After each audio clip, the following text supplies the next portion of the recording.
All right, we are going live in 10-ish seconds, 8-ish seconds. My cat just jumped in behind me. Knew it would totally zoom bomb this. And we are now live.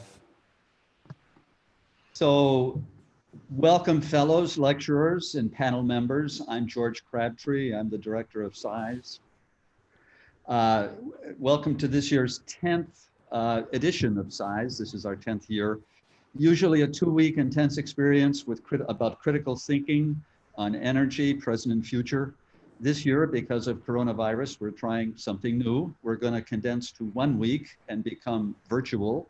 So we'll have 2 sessions each day and a couple of more optional informal evening sessions to help build the feeling of community that we usually have at SISE.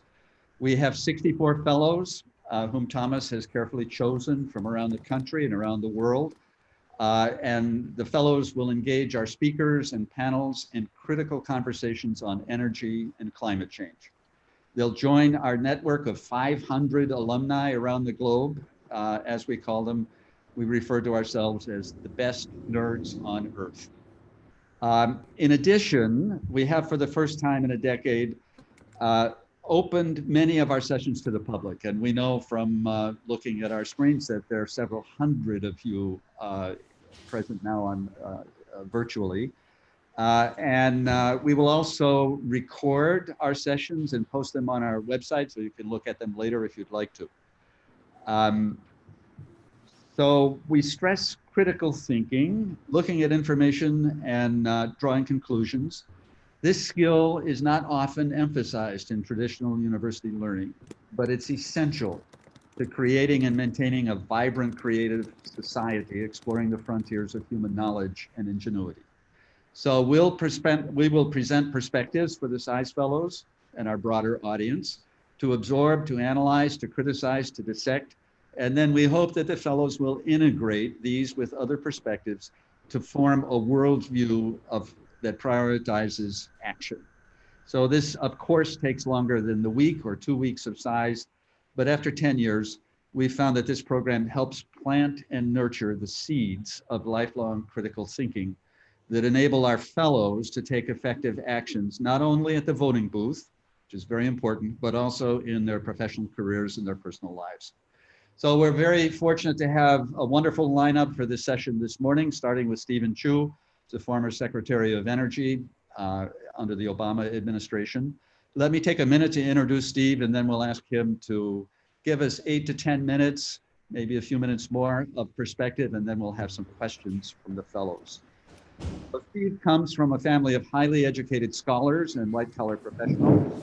His parents arrived in China during World War II to study at MIT, found that they could not return home. So instead, they became US citizens and raised their family in the intellectual tradition. For example, Steve taught himself to play tennis from a book as a young man. He never learned to speak Chinese, and Steve, you can correct me if I'm wrong, because as I understand, your parents always spoke English to the family. So Steve was awarded the Nobel Prize in Physics in 1997 for his work on laser cooling, part of his postdoctoral work at Bell Labs. He moved on to Stanford and was appointed director of Lawrence Berkeley National Laboratory in 2004. And perhaps many in here know him as the 12th US Secretary of Energy, serving under President Obama, 2009. He's now back at Stanford as the Keenan Professor of Physics and Chairman of the Board for AAAS. Steve, I have some more here, but I think I won't say it. I'll let you introduce yourself, and please give us your perspectives. Hey, thank you, George, and thank you all for attending. First, I want to thank the University of Illinois Chicago and the American Energy Society for sponsoring this Summer Institute. One small correction in my bio: I did the work at Bell Labs, the SISE, which led to a Nobel Prize, when I was a department head, not a postdoc. Thanks. But anyway, all right, let me just begin. This is going to be essentially a history lesson. There's a few predictions in climate, but mostly history. And why do we study history? A very famous quote from is that those who do not remember the past are condemned to repeat it. Now, I'm sure you've all heard of this, but you probably less popular, this Dan Wilson cartoon, you will make the same foolish mistakes you have made before, not only once, but many, many times again. And so that's what we're going to do, and that's what we're doing. In any case, let me also point out something I'm sure you're all familiar with. On the bottom part, you have a measurement of the temperature rise going from the present day, that's 0, going backward 800,000 years. These are so-called ice core samples in Antarctica. And you have a brief warm period, but before that, there was an ice age, and the last brief warm period is about 1.3 degrees C higher. Methane and carbon dioxide is measured by actual gas trapped in the glaciers. And so here's where we are in CO2. This is a little out of date. We're now at 412 parts per million, and we're over 1900 parts per million methane. All right, so if you look at this and you say, well, about this period of time, Neanderthals roamed the world, and about this time, Homo sapiens appeared. But it's fair to say, for this period of time, we can't blame it on the Neanderthals or on these Homo sapiens, because they were just too incidental. Now, why are those changes in carbon dioxide? Let me go back to this. You see that CO2 is highly correlated with temperature, and these are natural causes. So you can ask, why is carbon dioxide different today than it was going back 800,000 years, and indeed going back 100 million years ago? And the answer is that there is some smoking gun evidence, and many people don't know about it. It's due to human activity. And let me just briefly explain it. I'm going to talk about isotopes. Carbon has many isotopes. It has a common stable isotope, carbon-12, but it has another stable isotope, carbon-13, and a radioactive isotope, carbon-14. And so here I show a plot on years from 1750 to 2005, where you see this is the rise of carbon dioxide, showing colors. This is the rise of carbon dioxide, but this is the ratio of carbon-14. As you see, the carbon-14 is going down, and similarly, carbon-13 is going down. So what's the cause of that? Well, carbon-14 is made in the upper atmosphere due to cosmic rays that spray out make a lot of neutrons that absorb, and it turns nitrogen into carbon-14. And so these are produced in the upper atmosphere. The carbon-14 mixes with everything on the Earth, including all living matter, and you and I have carbon-14 in our bodies. But suppose we die and we're buried in a very well sealed off coffins, and we're sealed off for 50,000 years. Well, carbon-14 has a lifetime of 5,700 years. We exhume you and me, and we put us in a fossil fuel plant, and we burn us for energy. So just proper recycling. We have no more carbon-14 in our bodies because it's all decayed back to nitrogen. So if you take a lot of fossil energy, that is carbon sequestered from the environment, and put it into the atmosphere, you dilute the carbon-14. That ratio decreases. All right, what about carbon-13? Related, you have plants, and plants do photosynthesis. They take carbon dioxide out of the atmosphere, and they turn into biomass material. And their chemistry is very exquisite, so they prefer the ordinary isotope, carbon-12 to carbon. They prefer carbon-12 to carbon-13. And because of that, if you take all that plant material, fossilize, burn it, you dilute carbon-13. And similarly, you see all this happen. Okay. Now, you might wonder why the data runs out here. In fact, it doesn't. What happens after about 1950 is there's atmospheric H-bomb testing. The neutrons from H-bombs make a lot of carbon-14. It peaked very rapidly and started to decline. And now we see the decline of this atmospheric testing of hydrogen bombs as also being consistent with quantitatively consistent with how much fossil fuel we're burning. So let me say it again. We burn fossil fuel, got no carbon-14 in it because it's been sequestered for too long, many, many lifetimes. So you dilute the carbon 14 to carbon 12 ratio. So this is what most scientists regard as the smoking guns, that this is carbon that has been sequestered for a long, long time. Let's go back in time, more history. Now here's the present time, and now we're going back tens of millions of years, 10, 20, 30 million years ago. And why do I have that? It's stupid messaging. Okay, anyway, so what we have here is the measurement of oxygen, ratio of oxygen 18, an isotope of oxygen, stable isotope, to oxygen 16. It turns out again that the incorporation of these two isotopes of oxygen into seashell critters depends on the relative abundance of oxygen 16 and 18. Oxygen 16, it's lighter, it evaporates more easily, it precipitates. And so when you see variations in oxygen 16 to 18, it means that you can tell how much, this is a measure of incorporation of oxygen 16, oxygen 18. So that's a measure of temperature that goes back beyond ice age samples, okay? So these are seashell critters, and now we see temperatures that range from, the scale there, 0 to 5 degrees centigrade. But remember, there's a strong correlation between carbon dioxide and temperature. Temperature now measured in oxygen isotope ratios. What was the carbon dioxide doing? You go back and look at the isotopes of carbon being incorporated into plants. And what you find, lo and behold, is that a very recent paper, and it's very consistent with all the other papers beforehand, it actually is published this last month. And what it says is that in the last 23 million years, the entire Miocene era epoch and to the present time, the carbon dioxide in the atmosphere of today's Earth is higher than it's ever been in the last 23 million years ago. And here you have the present value of CO2 in the atmosphere. This is what are projected to be perhaps in more, it's quasi-optimistic business scenario, and perhaps maybe here's where we might be if we blunder along the same path.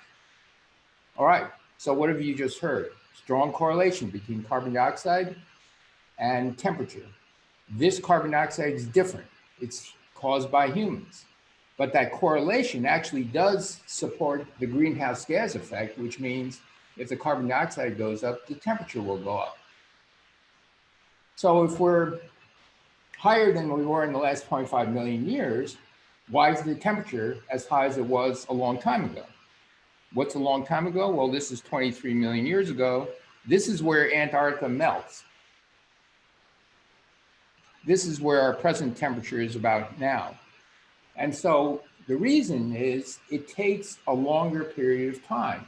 Why? It's simple. The oceans, the deep oceans are very cold. Anyone who's done any scuba diving or snorkeling know you go tens of meters below the surface of the ocean, it gets very cold very fast.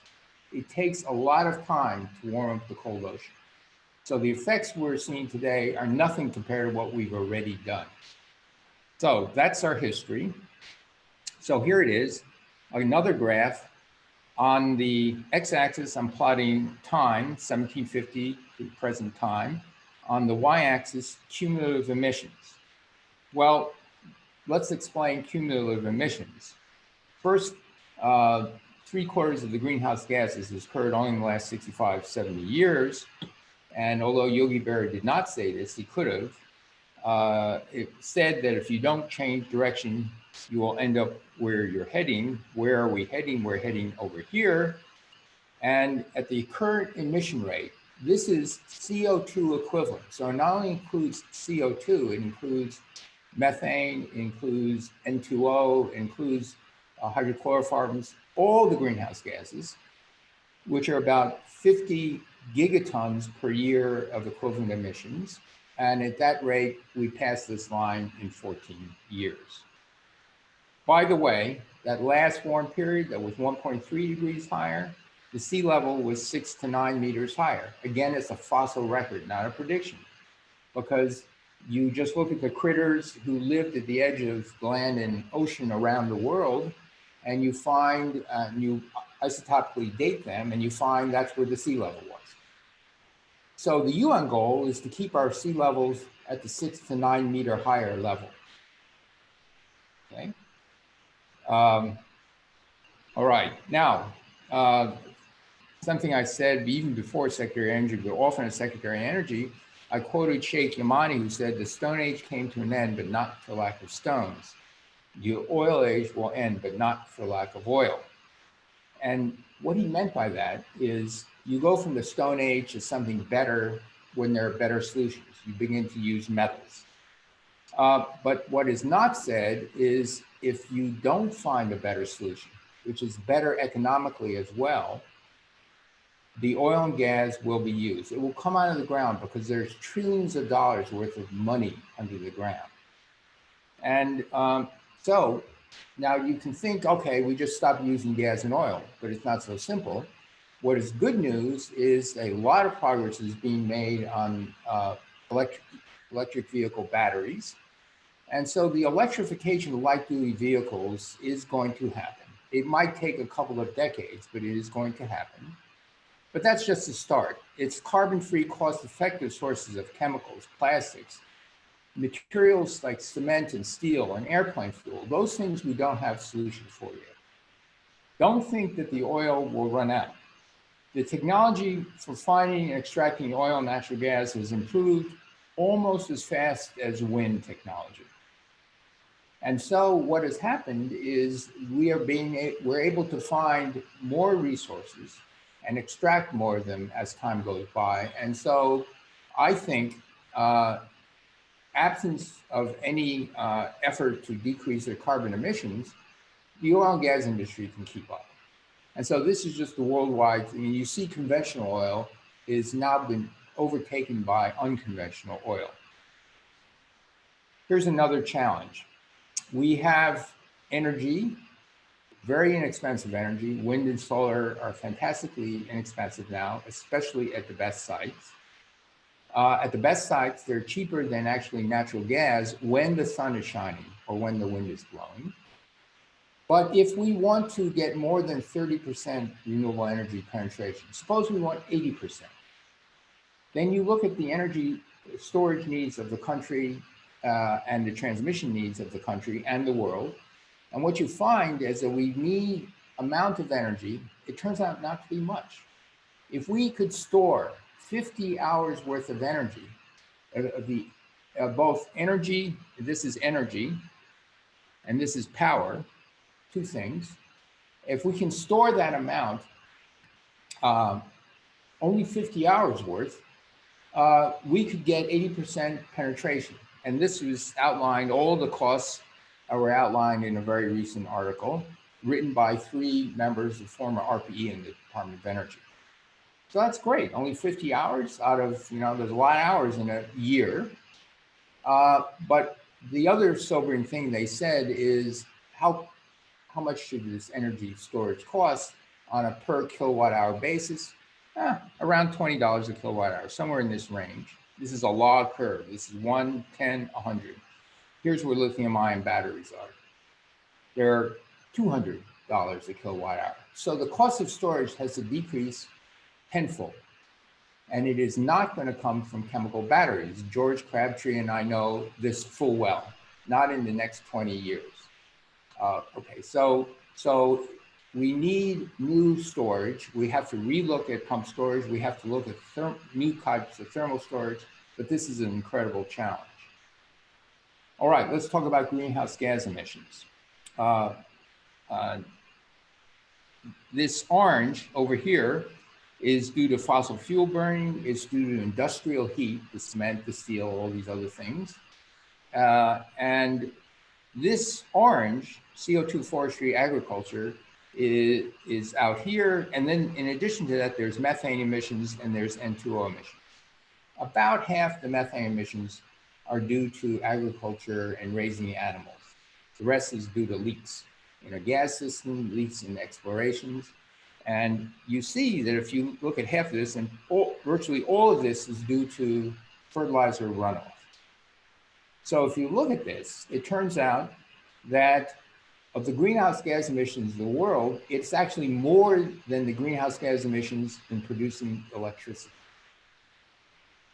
So if you want to decrease greenhouse gas emissions, yes, you have to clean up the electricity, you have to clean up transportation, but you also have to clean up agriculture. And we have another issue that if you look at all the habitable land in the world, you take out the deserts, the oceans, mountains, and half of it is already used for planting crops and for grazing. Also, the animals we use in agriculture are not natural animals anymore. This full circle is the natural lifetime, let's say, of a steer, starting here and going all the way around. And this is the time since birth the animal is allowed to live before it's slaughtered. And so you see the animals are slaughtered in a very small fraction of their lifetime. But it's an amazing thing because, for example, after only 22 to 26 weeks, the average American pig is 280 pounds. This is very fast growing. Broiler chicken's only 40 days. And so these animals have been bred to be very efficient at turning animal feed into protein. And this is an example of turkeys that are slaughtered only 3.5 months after hatching. These are the standard Safeway turkeys. You buy 12, 14 pounds without the innards and the feet. But they're a little bit weird. They're so breast heavy because Americans like breast meat, white meat, that they don't mate. So they're reproduced by artificial insemination. So these are kind of funny natural animals. You compare these turkeys to wild turkeys. Don't really know how old these wild turkeys are, but they look kind of different. The only thing I can say is I know how old this wild turkey is. If you're a wild turkey 101, it's 8 years. All right, let's move on. Let's look at the annual CO2 emissions in world region. It's Our World in Data. It's a great website. And it compares, again, from time 1751 to 2015. And this is the EU 28 at the time when Great Britain was part of the EU. And that's the amount of carbon emissions. This is the United States, and this is China. So the two largest countries are China first, followed by the United States. And both of those are bigger than the EU. If beef and dairy cattle were a country, they would have more carbon emissions than all the countries in the world except China and the US. This is a significant amount of carbon emission from raising the crops, raising the animals, the manure being converted to methane, et cetera, et cetera, et cetera. By the way, we've altered the world profoundly. If you look at all the mammals in the world, and you put the wild mammals on one side, those are the lions and tigers and bears and mice and rats and all that other stuff, 3 reindeer, whatever. And then you put people and the animals we eat on the other side of the scale. It turns out 96% of all the biomass are us and the animals we eat. The world is a very different place. So when people talk about geoengineering and that we don't want to go there, I'm sorry, we've been doing this for thousands of years. So what does that mean? We have to transition a world of 7.5 billion going to 11 billion. We have to transition to eating less meat, even if you have enough wealth to buy the meat. And also there are meat substitutes. There are Impossible Burger food or Beyond Beef, where you can buy this and it sort of tastes like beef. In fact, I'm a little partial to Impossible Foods Burger because a personal friend of mine started this company. I'm impartial because he called me up and said, Steve, because of you, I quit my job. He said, what? He was a professor at Stanford, a Howard Hughes Senior Fellow Investigator, member of the National Academy. He said, Pat, what are you doing?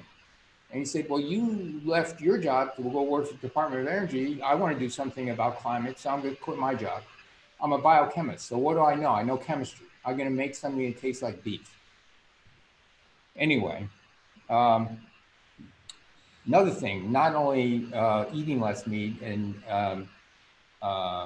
having meat substitutes, but there's something else we can profoundly affect agriculture. If you look at certain plants, they interact with the microbes in the soil. Legumes are a prime case.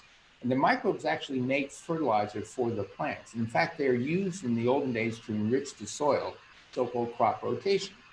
And so the question is, can you do this now with fertilizer-intensive crops like corn? And so we're beginning to discover there's a very complex interaction between the microbes and the roots, but it's a chance to use far less fertilizer. But beyond that, you can actually sequester carbon back in the soil. As soon as agriculture started, we've been depleting carbon from the soil. And so we're beginning to study these interactions. But better than that, there are startup companies. And now already in practice for the last 2 years, Pivot Bio is a company that puts microbes that have been genetically modified to actually feed corn. The corn has not been modified so far. And so in so doing, you have eliminated half the fertilizer of the corn with the microbes on the seeds of the corn are on the right-hand side. And when the plant says, I'm hungry, feed me, the microbes oblige and they create nitrogen-based fertilizer for the corn. So we need to do this for all our grains. We need actually to make perennials, but we'll start with this. Finally, let me see about what happens. On the x-axis, I'm plotting electricity consumption, and the y-axis, human development index. And for those of you who don't know, this is a mixture of a country's wealth in terms of life expectancy, education, level of education, and GDP. But it's the logarithm of GDP, because if you're worth $100 million and you're now worth $1 billion, the quality of your life hasn't gone up that much. I think it's gone down myself. But anyway, if you look at the countries, you have very energy starved, electricity starved countries living in poverty. They're way down here. And as you gain more and more wealth, the human development index plateaus. And so this is great. This is 4,000 kilowatt hours per person. No, the units are wrong. It's not per person per year, but never mind that. It's about 4,000 kilowatts of average power, and you're in a wealthy country. And then the question is, can the US and China, everybody go down to here based on energy efficiency? The answer is yes. That technology is known. But remember, it's the greenhouse gas emissions from all sources, electricity, transportation, materials, and so on. And they need to go to zero in 50 years. All right. Now, my final moments, I think I'm a little over, but bear with me 3 more minutes. Increased prosperity of virtually all countries is based on recruiting and producing more young workers to support a smaller aging population. And so we see in countries that have shrinking populations, notably Europe, they're beginning to give bonuses to have people have more children. I think it's either Hungary or Poland, one of the countries, if you have 4 kids, you don't have to pay personal income taxes anymore. Okay, they want more, they don't want anybody, they don't want immigrants, they just want more, let's say, Polish people. All right, so there's a name for this strategy. It's called a pyramid scheme or a Ponzi scheme. If you have more young people supporting a smaller fraction of older people, this is great. And you just continue it that way. If you have a smaller young cohort supporting the same number of older people, then you're steady state. But it's easier to have economic growth and balance your budget if you have young producers of wealth taking care of the older people. So leaders are now terribly afraid that you will have a shrinking population. But actually, you don't want a world of 11 billion. There is very natural birth control. When people get wealthy in all cultures, all countries, they have fewer kids. Just a fact. It has a lot to do with women's education. It has a lot to do with late night TV. It has a lot to do with all sorts of things. But in any case, we have to redefine wealth. And as long as you use GDP as a measure of the country's wealth, the goal would be produce more stuff and consume more stuff, because that's what you're measuring when you're measuring GDP. What are you making of value, and you have to consume. So human development gives a step in the right direction, includes education and health. But I would go further, and perhaps a better definition of wealth would include the quality of your health, quality of life, especially in old age, the level of stress in your life, your social connectivity. And so my message here, and the closing message, is that sustainability requires that we really redefine what we mean by wealth. And so it's not just GDP. If it's not just GDP, then we're at least have the goals set in the right directions of more personal satisfaction and happiness. And so given all these things, the climate threats and risks that are coming true far faster than I thought 20 years ago and 10 years ago, actually give us cause to think deeply about where we're heading in the last 2,000 years. And with that, I'll stop. Thank you. Boy, Steve, thank you so much. Wonderful overview, very provocative, and certainly a perspective for critical thinking by the fellows. So that was wonderful. We have time for a couple of questions. One question, I think it comes from Palo Alto. You hear people saying, especially Bill Gates, we have to be revolutionary about decarbonizing, do it fast. And you have others saying, well, no, it should be evolutionary. We have the technology, we just have to deploy it. How would you balance these two perspectives, Steve? What are your thoughts? Well, we have to do it fast. It takes, the world's a big ship, and it takes decades to turn it around, turn around the infrastructure. It's not like changing your iPhone every 3 or 4 years. You build an asset like a utility generation gas plant, it's there for 50 years. You just made the investment, you're going to use it. And so, for example, cars, you can buy a car every 15 years. Great. It's predicted in the optimistic scenarios by 2040, over half the cars will be EVs. That means the other half will be internal combustion engine cars. Oh, by the way, will live another 15 years. So it takes time to make these changes, even if you go very fast. And so you've got to do it very quickly. Evolutionary, yes. Solar power was evolutionary, but evolutionary over several decades became spectacular, just like integrated circuits. And so there could be revolutionary things. There are new ways of heat storage that could really dramatically change things. Don't know. George may know I'm working on a revolutionary battery of sulfur and lithium metal where you can cycle it 1,500 times and get the energy density higher than the current lithium ion batteries. Now, no one's actually succeeded in making this type of battery, but if you make that battery, you can get 80% vehicles on that kind of battery and you won't run out of sulfur. And we've also just published an article, you can get lithium from seawater. So these are some of the things one can do that are more revolutionary. It's not standard technology, but a lot of the revolutionary stuff, in fact, doesn't in the end work. You do both, and of course you need policy. Great answer. I think in view of the time, I'm going to, Steve, thank you. We have plenty of opportunity for fellows to ask questions. Do it through chat if you would. I think Steve would be willing to answer either remotely, or Steve, if you want to stay on, please do. But I would like to now turn to Eric Vettel and the American Energy Society. They are our partner for the first time in this 10th edition of SISE. Eric has introduced the idea of dealing with the gigaton problem. So Eric, would you like to talk a little bit about American Energy Society and then introduce Dan Poneman? Sure. And by the way, thank you, Secretary Chu. That was fantastic. And we'll be circling back with you, I hope you don't mind, with some questions. some follow-up down the road, because people will be following this and the summaries and the updates all along the way. So my name is Eric Vedelin. I'm the president of the American Energy Society, and I am pleased and proud to be we are co-hosting the 10th annual SISE conference with the University of Illinois Chicago. Thank you, Dr. Crabtree, for your support, Thomas, for your patience, Katie, for your dedication and commitment. I also want to thank Rao Konadina and Amy Francetic of Buoyant Ventures for helping us connect with energy thought leaders in the Midwest. The American Energy Society is a global association for all energy professionals. We're nonpartisan and energy agnostic.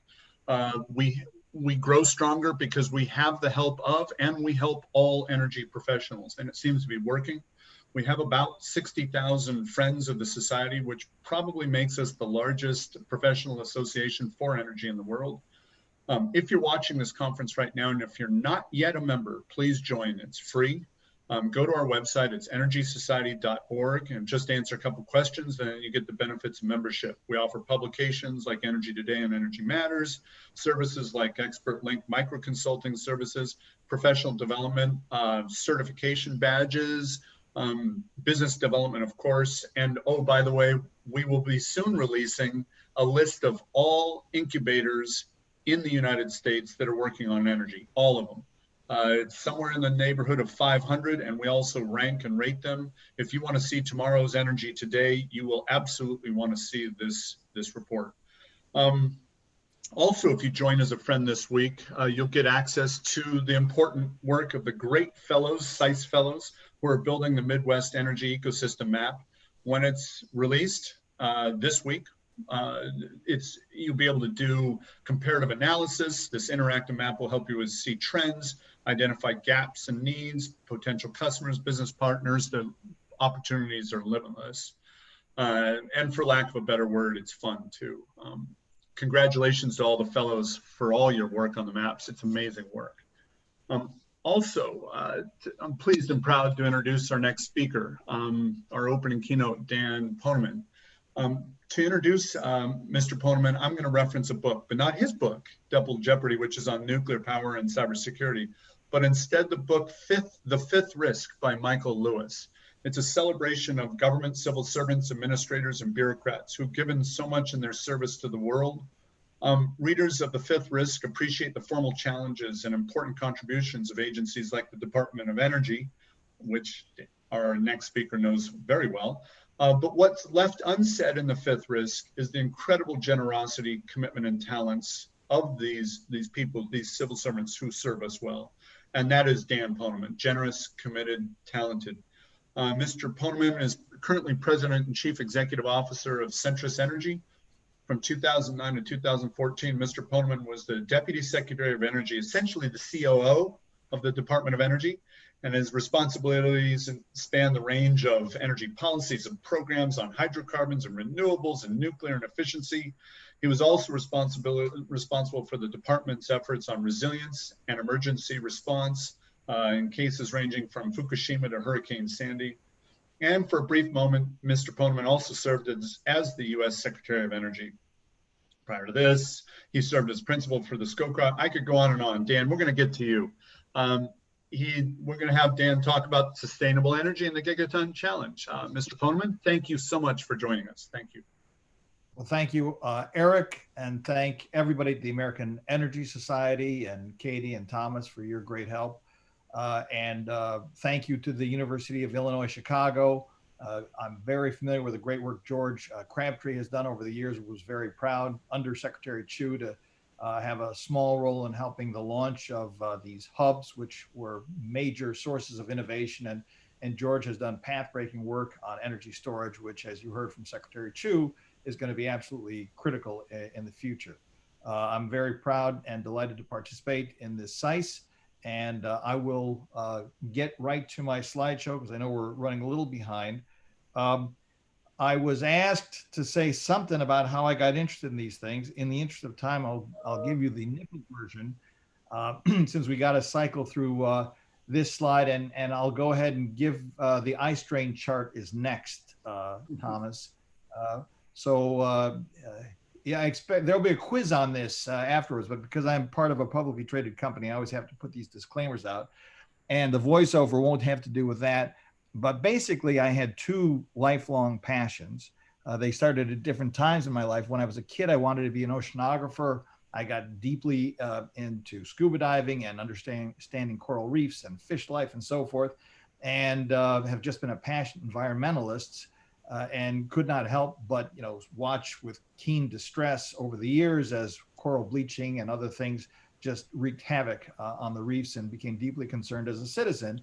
And in the meantime, after I realized there was too much science in oceanography to support my limited, scientific capabilities, I turned to nuclear weapons proliferation, because I had some opportunities to work as a summer intern for John Glenn, who was very interested in nuclear proliferation.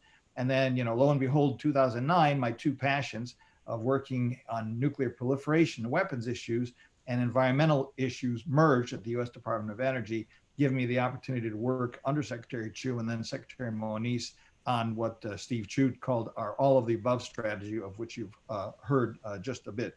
So let's proceed and get on with the show. Next slide.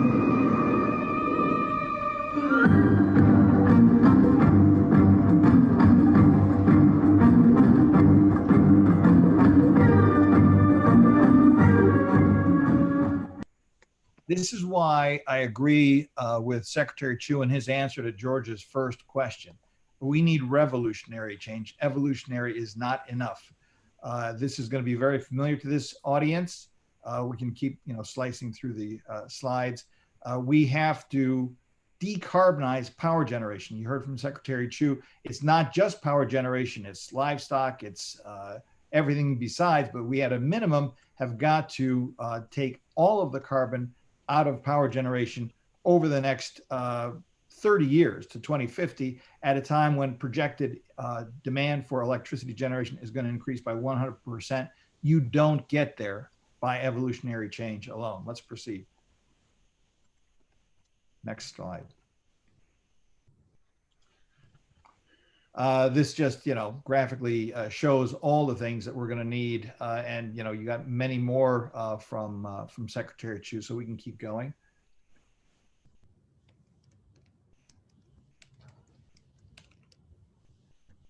There is a thought out there, perhaps some of the fellows have heard it or may even believe it, that you can get there by a renewable only strategy. There's been, a great amount of work that's been done on bringing the cost down for renewables. But as Secretary Chu was indicating, there are times when the wind does not blow and the sun does not shine. I think Melanie Kenderdine is going to speak to this. So let's look at a case study of California, which has a very strong climate approach to public policy, and has tried very hard with renewables to get economy and their environment decarbonized. So in 2011, California got 53% of its power from clean sources.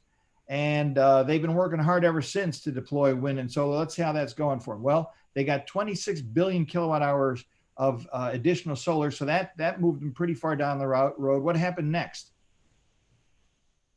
Next slide.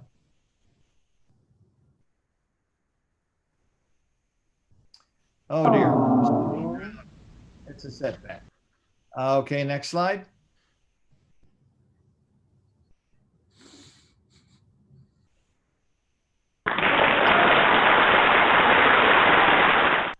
Moving back forward at least. Let's see what happens on the next slide.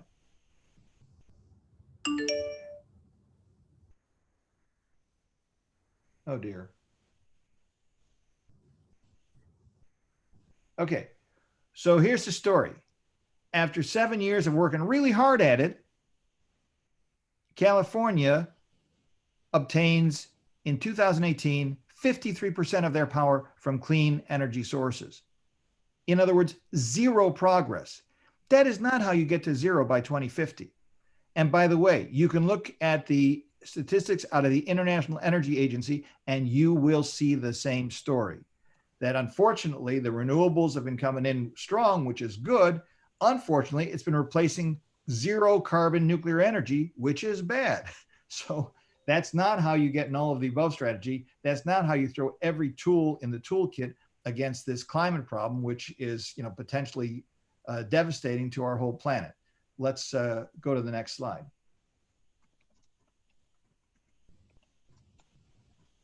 So, you see what happens in business as usual, and you see the dramatic reductions that we're going to have to make. Now, 2 degrees centigrade target from the Paris Climate Agreement, as Secretary Chu said, that anticipates 6 to 9 meter sea level rise.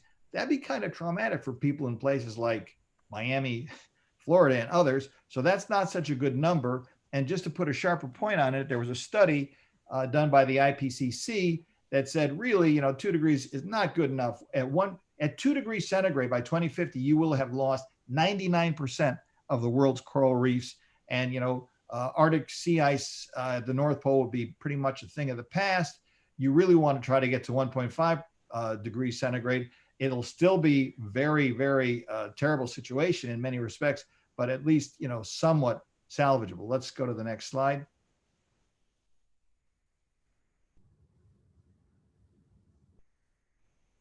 So, bottom line is, whether you look to the reports of the IPCC or the International Energy Agency, every credible pathway to 1.5 degree centigrade requires more nuclear and a lot more, usually like at least 2x what we currently have. Next slide.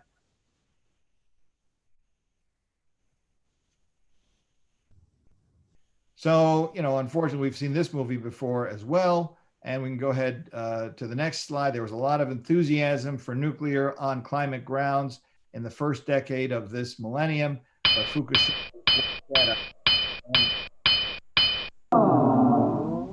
54 reactors came offline in Japan. 8 reactors immediately came offline in Germany, and the rest are scheduled to shut by 2022.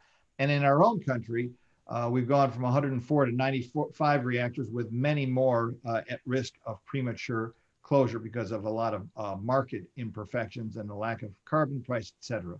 Next slide, please.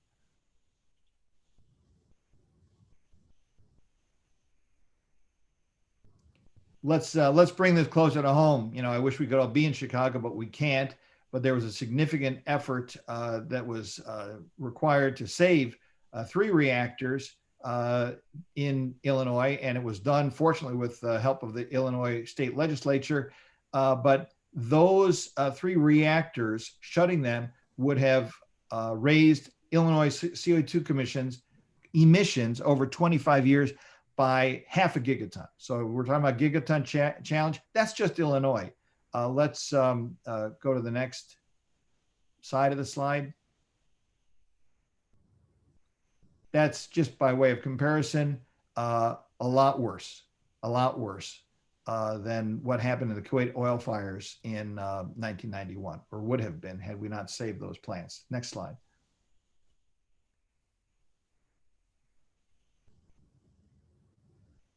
I'm going to go quickly over this because I think we're talking mainly about climate. I would just note in passing that when the United States is strong in nuclear and in exporting nuclear power, we also export our safety standards and our non-proliferation standards, which I would submit is second to none. So if nuclear has got an important role to play in fighting climate change, we must be concerned about safety. We must be concerned about non-proliferation, and we must be concerned, therefore, about America's global leadership in nuclear, which once we held unchallenged, and now how's it shaking out? Let's go to the next one here. You'll see how the customers line up to the suppliers.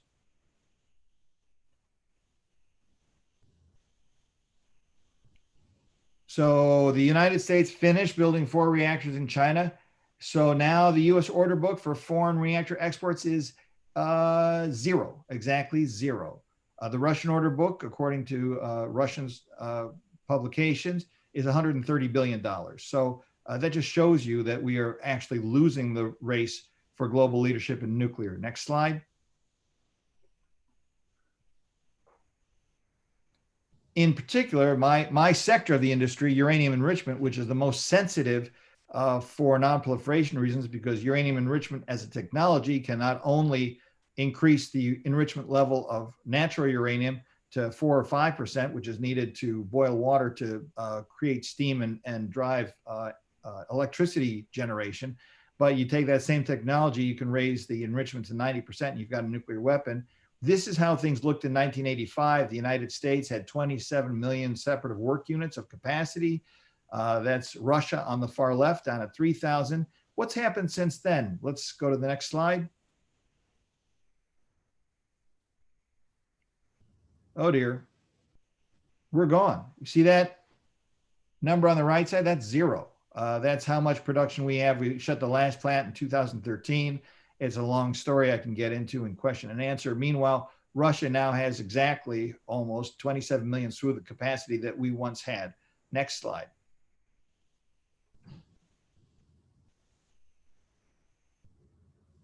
This just is a graphic representation of the same decline.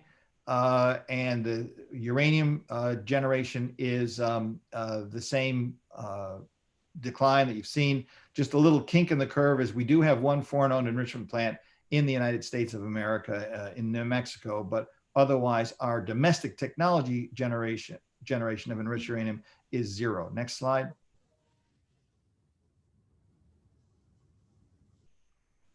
So this, as I said, has challenged the US policy to be the dominant supplier of nuclear technology. That has been the foundational principle of US nuclear diplomacy, going back to President Eisenhower's famous Atoms for Peace initiative.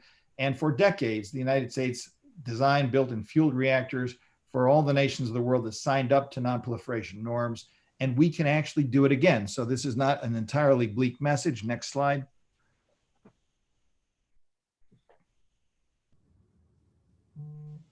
There's a lot of excitement and a lot of innovations going on for small modular reactors. Some of them are light water reactor technologies. Some of them use molten salts or liquid sodium. Bill Gates has a liquid sodium reactor at his company called TerraPower, but there's lots of excitement, innovation, and investment in advanced nuclear technology, which would have smaller, faster, better, cheaper, safer, inherently safe, proliferation resistant reactors. And there's a lot of buzz and some investment and a lot of opportunity. Next slide.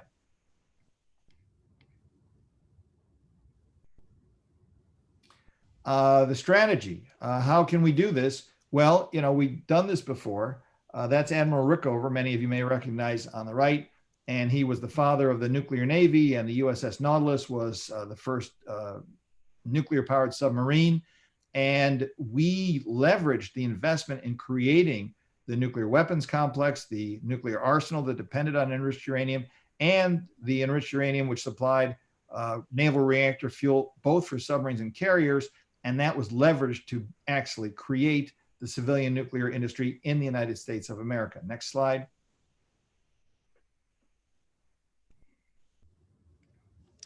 And there you see the Nautilus, and that blazed the trail. Let's go to the next slide.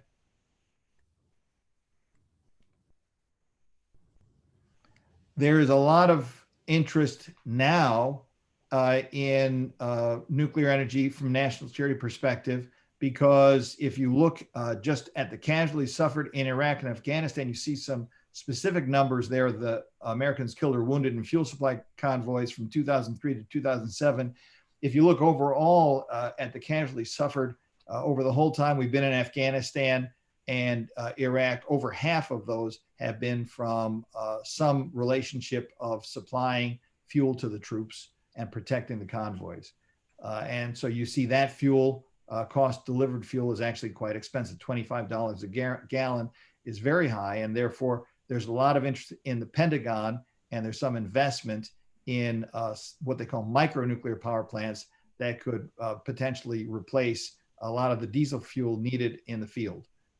So that's given rise to a lot of excitement in the industry. Let's go to the next slide. This is just a representation of one of the small designs that's being developed.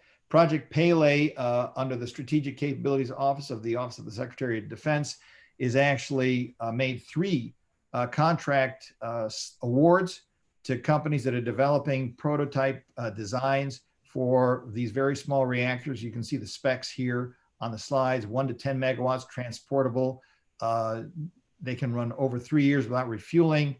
They will make a down select, build presumably one prototype, which will be operational by 2023. The goal would be that a service would make a significant buy of these reactors sometime in the next few years. Next slide.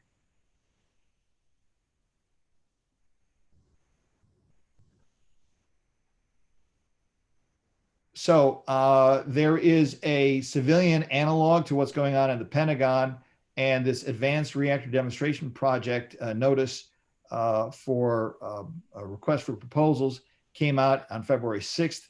The applications are due on August 12th, and they are looking at supporting the deployment of 2 prototypes, advanced reactors, and awards will come out, and there will be a number of awards granted for risk reduction of advanced designs and some for actual construction.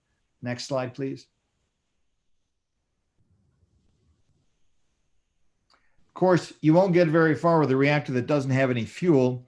And these reactors, most of them, not the light water designs, but the advanced reactors, the molten salt designs, and the liquid metal cooled reactors require what's called high assay low enriched uranium, whereas a typical current generation plant takes 4 or 5% enriched uranium, and a bomb takes maybe 90%. So does naval reactor fuel.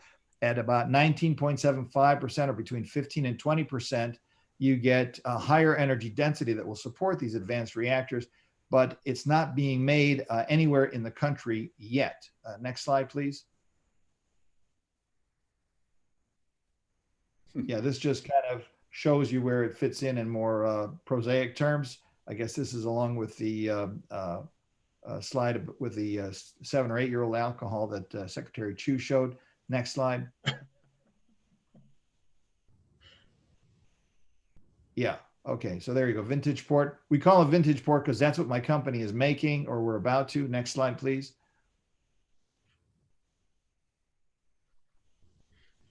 So the question now presented by the need for this high assay low enriched uranium is, since there's no industry for it today, how do you get one? And we were looking at turkeys before, now we're looking at a chicken. The challenge has been the advanced reactor community is having a hard time selling reactors with a business case that says, I've got a great reactor for you. I only wish I had some fuel for it.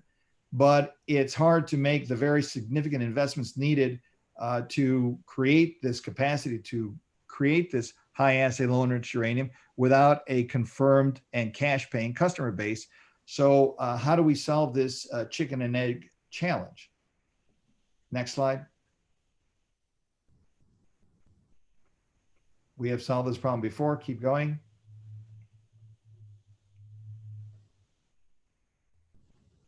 Again, the past maybe prologue, going back to George Santayana, the United States actually released uranium for use for civilian atomic power in the 1950s. And let's carry on to the next slide.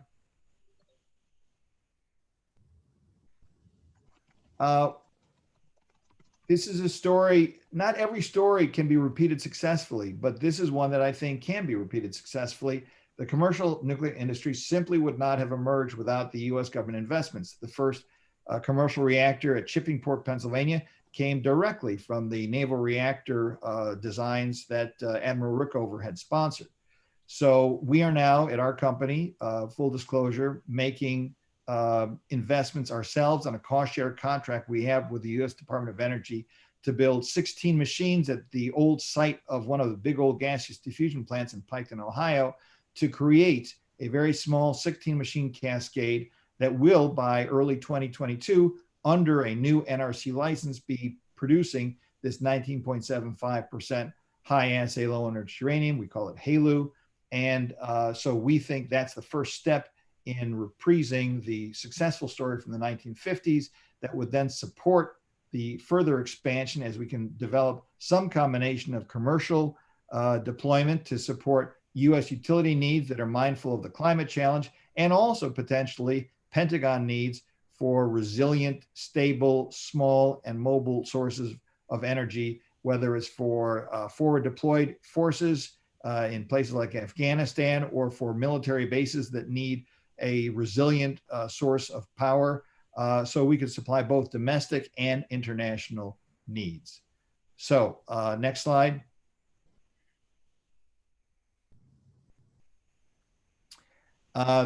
This was sort of a speed chess move through some of the issues. I go into a lot more detail on all of these issues on this book, Double Jeopardy. When I left the US Department of Energy, I was consumed by this obsession of how we could address the two really existential threats confronting humanity today. We've been talking a lot about climate change, but obviously nuclear terror and the possibility of nuclear annihilation is one that we have thought about and worried about for decades and even generations, and has been well embedded in popular culture through movies like Dr. Strangelove, et cetera. And the question in my mind has been, since all scientists agree that we need a significant expansion of nuclear power to support our climate objectives, can you have that expansion of nuclear power without running an unacceptable risk of accelerating the other existential threat of the possibility of nuclear terror or destruction? And spoiler alert, my answer is that yes, we can. And the book explains how I think you can do that. So with that, Eric, George, I will stop. I hope we're not too far over, and happy to entertain any questions. Hey, George, do you mind if I jump in here? Because we do have some questions. And by the way, Dan, I'm sure you know this, but the American Energy Society named your book, Double Jeopardy, as one of the best books on energy. So thank you very much. Thank you very much. So there are a couple questions before you turn it over to Melanie, right? Because you're going to be the one to turn it over to Melanie. But I did see some of the fellows. I just want to summarize in the interest of time. We had Zev and Jasmine both asked questions about balancing risk and benefit with nuclear. I'm going to do the main question. So they wanted you to just speak to that balance, the issue of balancing risk and benefits, both Zev and Jasmine. And then Seth asked, he said, nuclear power is not available for developing countries. However, is the small modular reactor that you showed a possibility, or is that also just offline or not a possibility as well? So Sep, the fellow Sep, and then also Zev and Jasmine had these questions, balance, and then also the small modular, or how do we get the nuclear power to developing nations? Yeah, both great questions. Of course, there's no energy source without risk. If you look at the metrics, nuclear energy is by far the safest. I think only wind is even close. I mean, take just a simple example. Germany is, I think, I'm trying to remember, 1,200 people dying a year from coal emissions that result directly from the closure of the nuclear power plants and the increase in coal. The millions of people who have died over the several decades from fossil fuel emissions. How does that compare? Well, it depends how you count it. Nobody died at 3 Mile Island. In terms of Fukushima, a tragic accident, of course, but the 18,000 people who died were from the tsunami. And I think they just recorded their first radiation-related fatality in 2018. So, it was horrifying in so many ways. The one accident that people still think there's uncertainty around it, killed a goodly number, was Chernobyl. The numbers usually say about 4,000. So people say from 1970 to 2009, nuclear power may have killed 5,000 people total. And I don't have it top of my head, but it's millions. So you always have to balance risks. Nuclear has got a very intense focus on safety, and it should. I think it tends to scare people because radiation is invisible. But of course, you fly across the United States, you'll get radiation dosages. There's far more radiation emitted from coal combustion than is released in nuclear power generation. But there's, again, no technology, including nuclear, there that is without risk, and we just have to balance those risks. The one other thing I would say is, what's the risk of losing the world's coral reefs by 2050? What's the risk of losing the Arctic ice by 2050? So, even if you take the very, again, hair-raising number, $200 billion, which is what the cleanup of Fukushima is going to require, it pales in comparison to the costs that will be suffered by people who are displaced, by climate change and lose their lives because of fossil fuel continuing. As Sheikh Yamani said, the Stone Age didn't end because they ran out of stones. In terms of the developing world, actually, there are a number of countries, including chiefly India, that have had nuclear power. And I would say a couple things. Generally speaking, the large Generation 3 and Generation 3 plus reactors of 1,000 megawatts or more, that's a challenge for some developing country grids, which cannot easily accommodate chunks of power in that size. But in that respect, I do think there's a lot of promise in these small and even micro reactors that can be deployed more in a distributed generation model. And, I think that in Africa, where you're still in a position where there's actually a lot of interest in nuclear from a number of African nations, in Ghana, in Kenya. Obviously, South Africa already has nuclear power. And you have 600 million people in Africa with no power whatsoever. So the big growth in energy demand over the next several decades is going to be in Asia and Africa. And I do think that nuclear has a very significant role to play there. But I also think that for a lot of reasons, including the risk-reward benefit ratio we talked about a minute ago, and also the size of the grids, and also the inherent virtues of these advanced technologies, that the small and even micro reactors are going to be a much more promising path in that part of the world. Thank you. Thank you. George, we have there's so many questions, Dan, that are pouring in. That now they want to know about how do you protect, and how do you make sure it's secure. Karen asked about if this is going to be exported. We have so many questions. I hope you don't mind if we follow up with you, Dan, in the interest of time. Is that okay? No, not at all. Not at all. I'm as eager as you are to hear Melanie, and I'm happy to engage with your colleagues. Thank you. Yeah, the questions continue to pour in. The fellows, Jay, Andrew. Oh my goodness. We're gonna pause. We'll let you introduce Melanie, and then we'll come back. George, do you have anything you want to bring up? Let's do exactly as you said, Eric. I think that's a good plan. And Dan, thank you so much for that. That really was quite informative. Dan, thank you. I can't resist since there was a little teaser in that line. I'm going to make one line answer to the question you almost kind of sort of asked, which is how do you ensure security? And the answer to me is, and I made this argument to my predecessor at the Department of Energy, Clay Sell, when they started the Global Nuclear Energy Partnership in the Bush 43 administration, America must lead. We have the strongest non-proliferation record in the world. We have the strongest non-proliferation laws and regulations in the world. And when you export a US reactor, you're exporting a 100-year relationship between the investment phase, the design, the construction, the operation, and the cleanup phase. And we are ceding that market to other countries. And I mean, no disrespect to anybody, but the fact of the matter is that American standards, I think, are non-pareil. And I think those are the standards we want to propagate. So to me, the one-line answer is, how do you ensure security of nuclear globally? If you're talking about weapons proliferation, it's the United States has got to get its groove back and begin to reassert the leadership, which sadly we have lost and even squandered in the last several decades. And with that, I want to thank you guys again. I've been enjoying this. I learned a lot from Secretary Chu. We're all going to learn a lot from Melanie Kenderdine. I know Melanie so well. I've not been given a bio. So I'm just going to say that she is what the British would call wicked smart. I first met her on YouTube, and what I knew about natural gas at that time was before I was in the energy department, would not fill a thimble. And Melanie just made this thing so clear and understandable.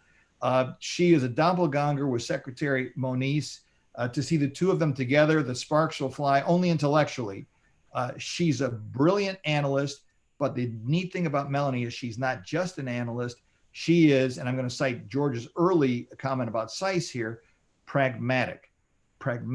Melanie knows how to get stuff done. She's terrific. I'm excited to hear her again. We're good friends, obviously. But George, you will not be disappointed, I think, because Melanie takes things, from a very strong analytical perspective, but with always very practical implications. And with that, I want to thank you guys again for hosting and inviting me. And I will turn it over to my good friend and colleague, Melanie Kenderdine. Melanie?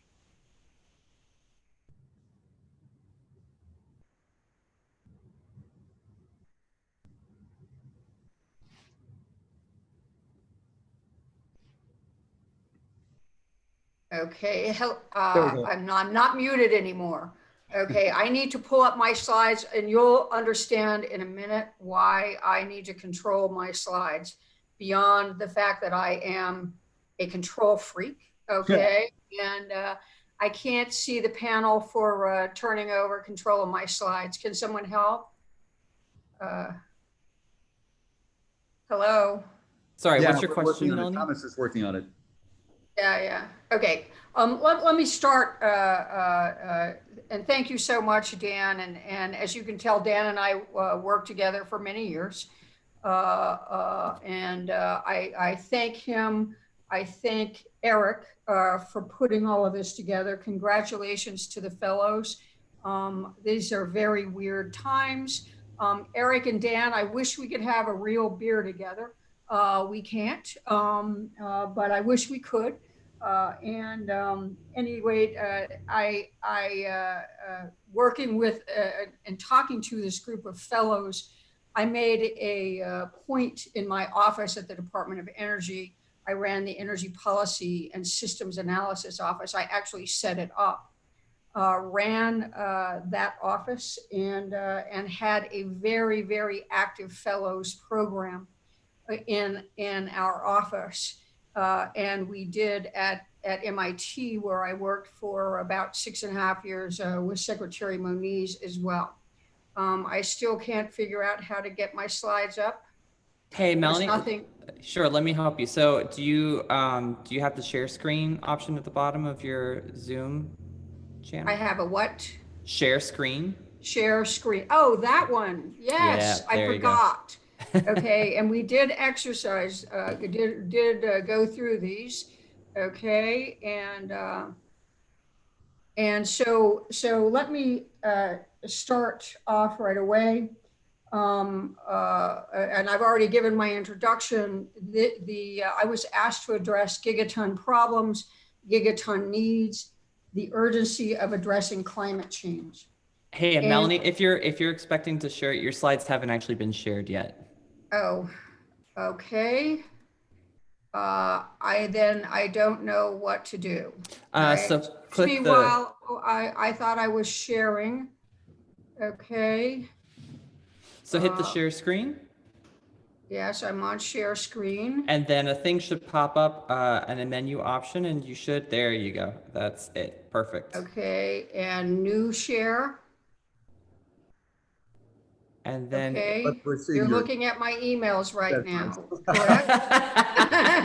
Yes, we're looking at your emails. Hopefully there was nothing classified. None of them said, "Oh, Dan, that was a really dumb speech." It wasn't, but when you bring up the share screen, there should be if your PowerPoint is open, it should appear as an option for you to share on that. Yeah, that's what I was looking for, and I couldn't find it. Okay, so let me try again. It's not there. Is it minimized in your screen or? Now choose a different screen if you can. It's not. Is your PowerPoint minimized or maximized when you go to that screen? Because if it's minimized, it's not going to appear as an option. But if it's pulled up as a window maximized, then it will appear as an option for you to share. You know, I've done about 20 of these in the last 2 weeks. I don't know why this one is problematic. My apologies to everyone. Okay, it is open. It's not open in show, it's just open normal. Okay. Is that okay? Yes. Okay, now what do I do? Hit hit the share screen and select the one that is the PowerPoint itself. Hopefully that pops up. Okay, hold on. No worries. This is the new age we live in, so. Yeah, this is all right, Melanie. No worries. Yeah, well. And don't worry, for the actual video, I'll just edit it out. So It's just not showing up here. Usually they show up, but it's not showing up. I don't understand. Maybe I need to close all the other screens. Hold on. sure. Let me do that. Yeah, let me do that. If you try the share screen again, Melanie, and then.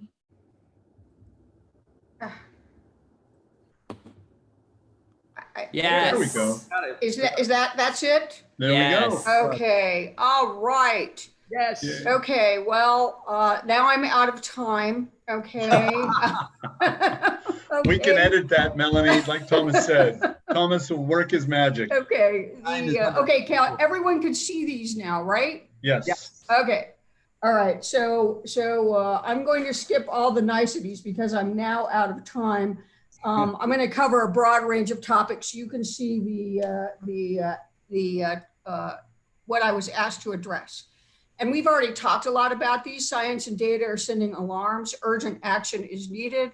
Last year, it was 108 degrees in Paris. Wow. Okay, 9 of 10 warmest years on record. You can see there. Arctic is warming 2 to 3 times faster than the global average.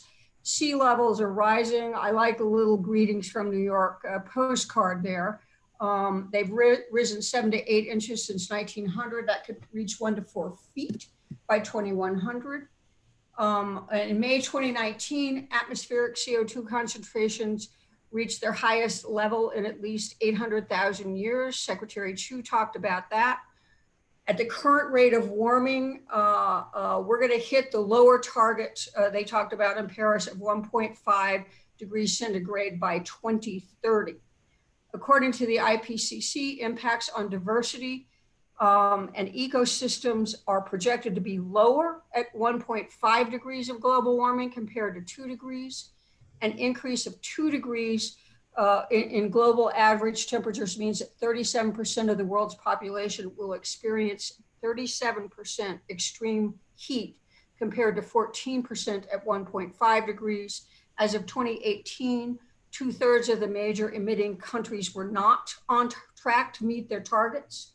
In 2018, US emissions from fossil fuel combustion rose 2.7%. They've gone down again in 2019. I just wanted to give you a little perspective here about what a gigaton means. Okay, 1 gigaton is approximately equal to, in volume, 9 billion barrels of supercritical CO2. That's twice as much as our oil production in the US. Its weight is 12 times the amount of steel manufactured in the US in 2017. And its emissions are the equivalent of 250 million vehicles in 1 year. This is energy-related CO2 emissions from 1990 to 2019. But you can see the advanced economies are in orange. The rest of the world is in gold. And looking at the advanced economies, they've gone way up. The rest of the world has gone way up. The advanced economies have gone down a very small amount. The rest of the world was approximately 10 gigatons of CO2 in 1990, and it's 23 gigatons of CO2 in 2019. So that's a huge difference, okay? And according to the UN, its environmental program, the emissions gap is large.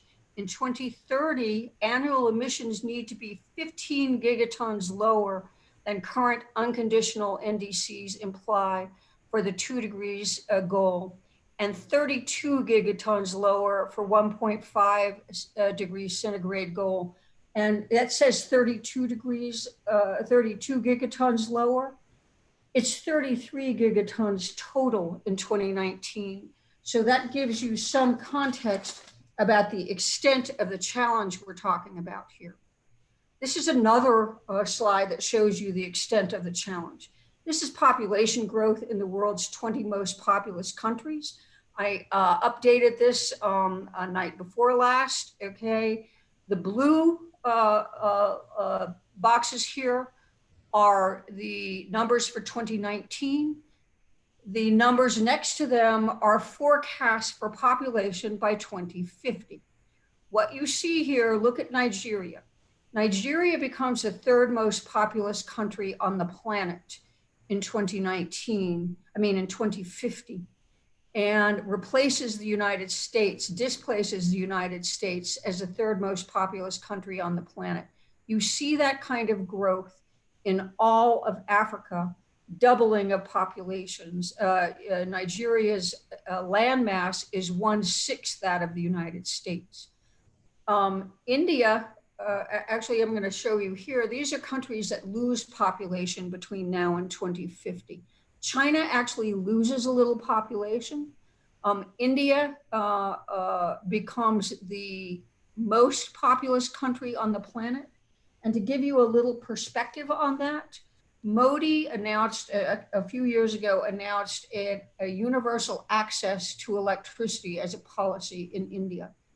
That means adding, by 2022, he said universal access to electricity.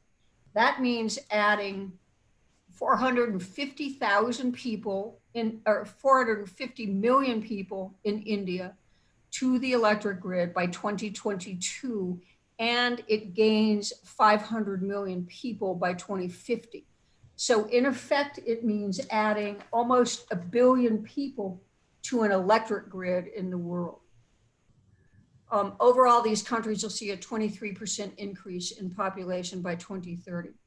This is US and global urbanization trends, okay? And over on the left, you see US population 1950 to 2050.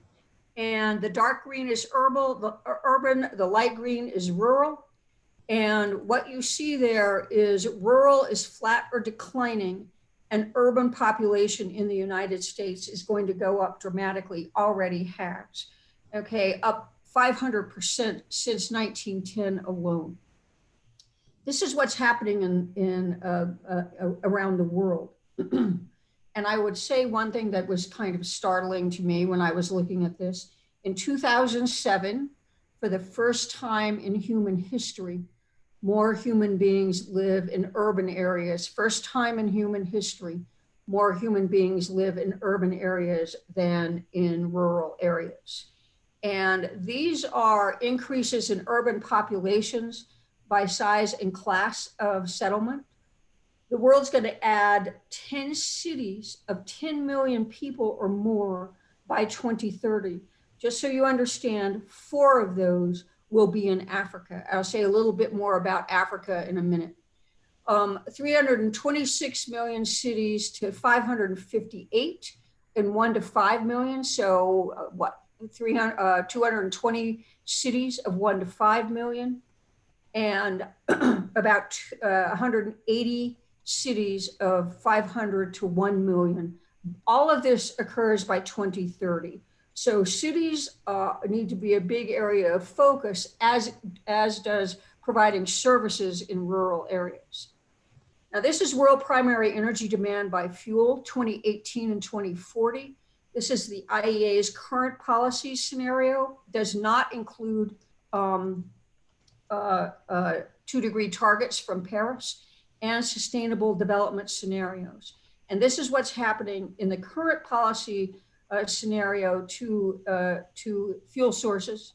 Okay, you see there by 2040, coal up 17%, oil up 25%, gas up 48%, nuclear 32%, renewables 97%, solid biomass down. That's good, because that's actually deforestation. Okay, here is a sustainable development scenario. They just put this out. Coal down 61%, oil down 32%, natural gas down just a little bit, 3%. This is by 2040 too. Nuclear up 62%, but it is still dwarfed in comparison to some of the other fuels. that you see on energy demand here. Renewables up 215%, and again, solid biomass down 85%. I want to give you some context and perspective about what's going on in the world relative to coal power, coal generation. And this is from 2018. These are coal plants under construction, not announced projects, but coal plants under construction in 2 countries, China and India. They had almost 165,000 megawatts of coal generation under construction in 28.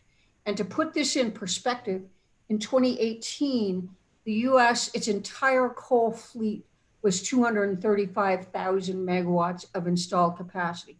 So in 2 countries in 1 year, they have coal plants under construction that are the equivalent of about 2/3 of the entire US coal fleet.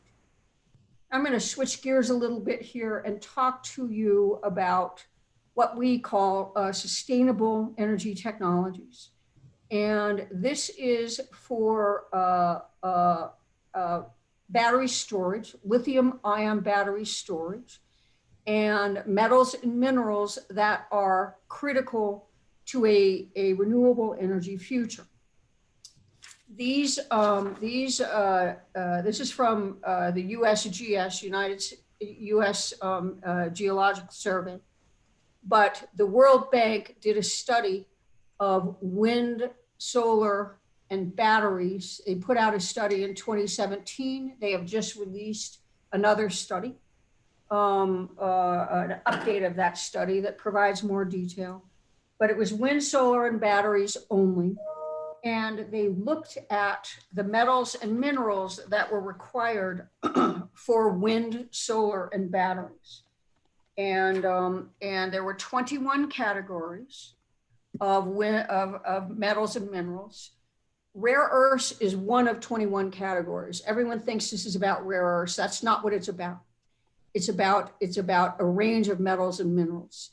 And so they put out a study. China was the #1 resource holder in 11 of those 21 categories, and Australia was #1 resource holder of 5. So that's a little context for what I'm showing you here.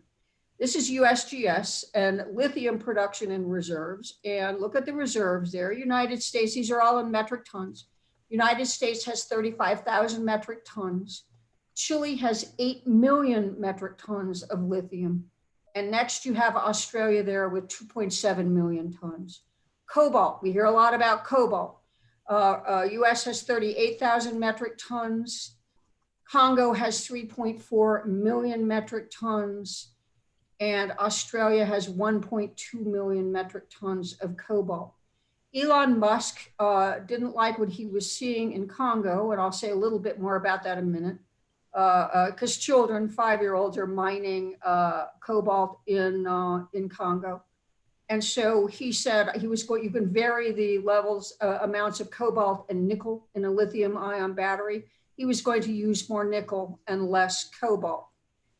Here are the nickel numbers. We have 110,000 metric tons of nickel in the US. Indonesia has 21 million metric tons of nickel. And here, Brazil has 11 million metric tons of nickel. So just a couple of factoids. Meeting the Clean Energy Ministerial's target of 30 million electric vehicle sales by 2030 would require almost 3 times the 2017 level of cobalt. At those rates, reserves would last for 23 years. So that's just showing you some pull on demand for cobalt. And this is what's happened to lithium prices. When there's a lot of demand, prices go up. There was the price in 2002 was about $2,000 per metric ton. In 2018, it was $18,000 per metric ton. And let me say one other thing about this. And there's been a lot of comparison recently of metals and minerals to peak oil. Okay, this huge demand on metals and minerals. for clean energy technologies. And I think that that's an erroneous comparison. And this is the reason why. Peak oil is about fuel. Metals and minerals are about capital costs. You're not using these metals and minerals for fuel. All of these metals and minerals are capital costs for generation or battery technologies. And so what that does say to me is to understand the pull on demand, understanding the lifespan of these technologies rises very high in importance. And I go to the Aspen Energy Institute every summer.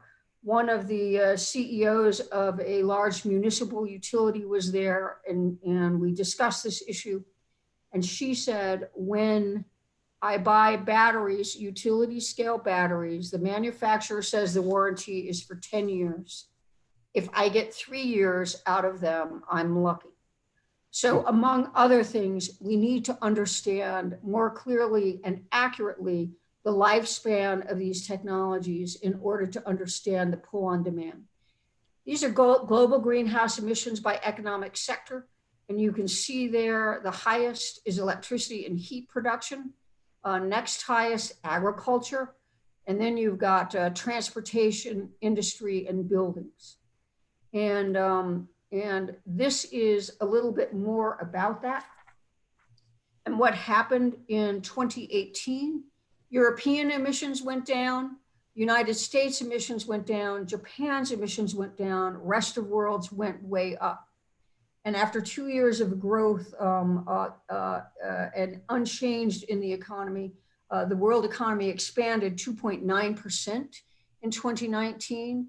But we saw a flattening of emissions. That was primarily due to declining emissions from power generation in advanced economies. You can see some of that here, thanks to expanding role of renewable sources, mainly wind and solar, fuel switching from coal to natural gas, and higher nuclear power generation. And also this little table here in the middle, okay, that shows you from when the Kyoto Protocol was committed to in 1997, what the global share of emissions are in 2018, China 28%, US 15.2%. The others are very small relative to those two. Change since the Kyoto Protocol, China up 55%, US down 12%. 69% of that is from coal to gas fuel switching, and the other 31% is from renewable generation. India up 106%, Germany down 12%, and Saudi Arabia, I'm using that as proxy for a large oil producing nation in the Middle East, up 60%. This is US numbers, CO2 emissions in 2017. And greenhouse gas emissions relative to 1990, 91. And what you see there is a peak in 2007 and a huge drop off down in 2009. That just shows you what happens to CO2 emissions when you have a deep recession. That was the deep recession, the Great Recession in the United States. And then here, 2013 to 2017, a small peak in 2013, and then a very steep decline in CO2 emissions there. And with all respect to Secretary Chu, I would say that was the Moniz administration, which I worked in, okay? But he took advantage of a lot of things that Secretary Chu did. Okay, this is the relative contribution by fuel type. And what you can see there, petroleum is 45%. Gas is now 29%. Displaced coal is number 2, and coal then is at 26%. And this is emissions by sector. And our largest emissions are from transportation, 37%. Then electricity at 35%, industry at 17%, and then residential and commercial buildings at 11%. I think this shows you why we really need to focus a whole lot on transportation, electrification of transportation, and our electricity sector Those are where you're going to get the biggest bang for your buck right now. Secretary Chu mentioned methane emissions. These are methane emissions in 2017. 24% of methane emissions are from gas systems, 6% from petroleum systems. 62% are agriculture and services. We tend to focus only on gas systems on methane emissions, but the real bang for your buck in methane emissions reduction is in agriculture and services, landfill, et cetera, we are not developing many technologies to address those issues. Somebody mentioned we did a California study, Eric or somebody, I can't remember. What you see, this is data from the California study, and it's data, not forecast, nothing like that. Red is solar, blue is wind. This is generation for every day of the year in 2017. And the numbers you see popping up are the number of days, excuse me, with little to no wind. And it totals 90 days, as you can see down here. You have 10, 11 days in a row with no wind. And so it's seasonal. We wondered if this was an aberration. We did the same thing for Texas, the wind capital of the United States. It too had 90 days with no wind. It was just at different times of the year. And the reason I raise this, it underscores a challenge with integrating intermittent renewables. What you have here, these are EIA numbers, and on the x-axis is megawatts of power capacity from battery storage, utility scale battery storage. Y-axis is the duration in number of hours. These are regions of the country. PJM, it has 1 hour storage and about 275 megawatts of storage. CAISO, California, has a little bit of 12-hour wind. That's just storage. That's just 3 times linear, 3 times 4-hour storage. Lithium ion batteries, max 4-hour storage. It's got a bulk of 4-hour storage, and that's about 100 megawatts. Rest of US, you can see that's MISO, where in Chicago and kind of the center of the United States. And it's got about, looks like about 35 megawatts of 1-hour storage. The conclusion from our California study with those kinds of numbers is that you need a fuel at this point in time to reliably operate your electric grid. And right now, that fuel is natural gas. What I would say is it could be hydrogen in the future, a green fuel, although right now we're making hydrogen with natural gas. But it just shows you the inadequacy of current battery storage and the ongoing need for fuel for a reliable grid. This slide is a reference frame. It's not reality, it's a reference frame. We are doing work in New England and looking at renewable portfolio requirements, standards, et cetera, in the states in New England. And it's not to show the probable, it's just to provide you some reference points and context for decision making. And up at the top, that's 2019 installed capacity factors in New England and the average installed capacity and the average capacity factors. Okay, it's 67% gas, 93% capacity factors for gas are 67%, nuclear 93%, oil 15%. And what the reference frame here shows you is if all of your installed capacity for gas, nuclear, and oil were replaced with solar PV at that capacity, those are EIA numbers, how many megawatts of capacity would you need? Okay, and you're looking at about 25,000 megawatts of natural gas, nuclear, and oil. You would need almost 60,000 megawatts of solar PV capacity installed, and you would need 57 square miles of land. Okay, and I looked at square miles because New England is space constrained. Okay, other places are not. New England is. So I looked at square mileage. I did the same thing for onshore wind. This is onshore wind. Has a 35% capacity factor generously.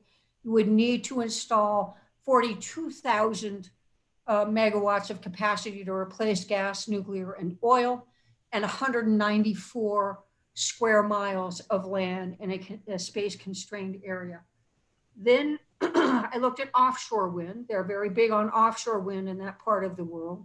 Capacity factors there are 45%. And obviously square miles is not an issue, but the number of turbines is an issue. You would need 37,000, almost 38,000, 33,000 megawatts of offshore wind capacity, and you would need 2,183 turbines offshore New England. And I am skeptical that that would happen quickly. We also looked, we looked in the California study at carbon capture and sequestration. This is US nationwide potential carbon sequestration sites. And I've circled generically the MISO region there on the map. And it has very, very good saline formation, potential carbon storage, and it has a lot of depleted oil and gas reservoirs as well. And you can see there the estimated geologic sequestration potential in the United States. Huge amounts of saline formations, far less for oil and natural gas reservoirs and unminable coal seams. We think CCUS is an important technology.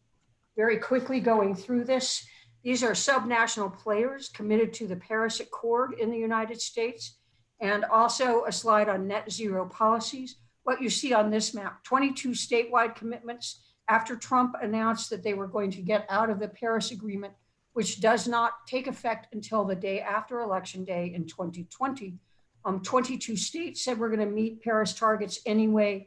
The lighter green are states that did not make the commitment, but the largest cities in their states did. And that's 11. Okay, so Atlanta, Georgia made a commitment. So the largest city in Georgia made a commitment to meeting Paris targets. The light blue is city and county commitments, and then the gray is no commitments. For those of you who are still in college, excuse me, 246 institutions of higher learning also made that commitment. These are subnational players that are moving to net zero.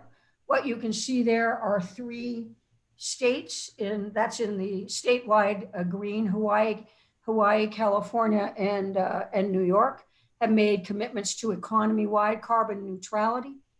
The electricity neutrality is the dark green outline. New Mexico, where I am today, and it's making me cough, Nevada, Seattle, etc. I think there are 6 states that have committed to electricity, statewide electricity carbon neutrality. And then the filled in blue circle are cities that have made economy-wide carbon neutrality, and the circle outline is electricity carbon neutrality. Just to show you, it's hugely encouraging that many states, cities, counties, etc., are making commitments to Paris and to net zero emissions. It also demonstrates for you that it is much more complicated for electricity grid planners, transmission planners, and electricity market operators to operate markets when there are different requirements across the country. After the Green New Deal was put out last year, Secretary Moniz and Andy Karsner, who was an assistant secretary at DOE in the Bush administration, thought that an actionable framework was needed for a Green New Deal. The Green New Deal is a resolution. A resolution is inherently aspirational. We like the aspirations for the Green New Deal, for deep decarbonization, and for social justice, but it had no actionable infrastructure underneath it. And so they put out an op-ed, and I'm going to read you a couple of things from the op-ed. This might go to the point Dan made about practicality, and believe it or not, I actually wrote this sentence. The need for urgency and the disparate impacts of inaction underscores the dangers of magical thinking at either extreme. Climate deniers, as well as those with demonstrably impractical, short-term, feel-good solutions, are moving us sideways when forward motion is essential. And so this is a description. The mission of the Green Real Deal is to provide a framework for accelerating deep decarbonization of energy systems by mid-century in ways that minimize costs, maximize economic opportunities, and promote social equity. It has a set of principles. I've called them out because you can't read them around the center of that circle. The principles are a commitment to technology, policy, and business model innovation, building effective coalitions, addressing all emitting sectors. We tend to focus on electricity because it's the easiest, even though it's hard, ensuring equitable solutions, and promoting optionality and flexibility. One size does not fit all. I'll show you a little bit more about that. Here are the elements of a Green Real Deal, where we are now focusing a lot of our analytical capability at the Energy Futures Initiative, ensuring an equitable transition to a clean energy future, large-scale carbon management systems, assess and support regional and sub-national business and clean energy solutions, support a workforce for a clean energy future, implement fair and effective carbon pricing. I've seen something about how we move forward quickly. Carbon pricing would be a good start. Invest in climate resilient and innovative energy infrastructure, develop energy innovation portfolios for near-term and breakthrough technologies, and then finally support sustainable and secure energy supply chains. That's a little bit, and that's our Green Real Deal. What you're seeing here, and I put circles around regions that are in part covered by MISO. These are EIA regions. I could not find out what the rationale was for the regions that they described. And the brown number you see there next to the mountain region, 9.5, that's the average cost of electricity, okay, in cents per price of electricity, in cents per kilowatt hour. The next is percentage of the two largest generation sources in that region. And then you have renewables, non-hydro renewables, and within that you see wind and solar as percentages. So this is a region MISO covers. Two largest generation sources are coal and nuclear, 71%. I would say this is why you need regional solutions. It's 5.5% non-hydro renewables, about 4.6% are wind and solar. So 71% wind and solar, 4.6%, and climate change, addressing climate change and emissions mitigation is urgent. Here you see West South Central, that's natural gas and nuclear, 72%, wind and solar or more. It's about 15% wind and solar, and but still small relative to 72%. West North Central, that is a schizophrenic region. It's coal and wind are the two largest generation sources. It is the only region where either wind or solar even come close to being in the top 2%. And you can see there non-hydro renewables is 22%. And the Green Real Deal elements that we are focused on and looking at regional solutions, are assessing and supporting regional subnational solutions, because looking at these numbers, the transition to wind and to clean energy and low emissions, the costs and the technologies will vary greatly between these different regions. 5 regions, nuclear is number 2. That's very helpful when you're talking about zero emissions technologies. Only one region, top two, wind. Okay, so transition where you've got a lot of coal, you're probably going to want CCUS there. And that's right. And the other element it addresses is designing and deploying large-scale carbon management. Eric asked that I put a little more information on MISO in here. This is MISO generation capacity in 2018 on the left, the far left box. Next to that is actual generation. If you look at gas in capacity and generation, it's 42% of its capacity, 27% of its generation. That suggests to me that it's using, MISO is using a lot of gas peakers, less natural gas combined cycles for base load. Nuclear is 8% of the capacity, 16% of the generation. That means they're operating full out. Coal also is operating full out, increasing emissions. Wind, not so much. It's only generating about half of its percentage of capacity. That's its capacity factor issue there. And the other thing, MISO, and this is from a study, looked at renewable integration impacts as it increases, and they see a serious inflection point on management operating the grid, energy adequacy and resource adequacy at about 30% penetration of renewable generation. I'm going to switch here to some policies. Right now, there is an expanded, in the US, an expanded 45Q tax credit for carbon capture, utilization, and storage. And what you see here, Congress won't put a tax or a cost on carbon, but it has in 2018, a Republican Congress signed by a Republican president put a value on carbon. That's what this tax credit is about. And it ranges in value up to $50 a kiloton of CO2 per year, okay, and up to $50 for geologic storage, $35 for storage for enhanced oil recovery, and then $35 for other utilization processes. I'll tell you there aren't many. And then over here on the left, you see industries as the most difficult sector to decarbonize right now, although agriculture, agriculture is very tough too. But what you see here is first of a kind costs for CCS applied to different types of plants.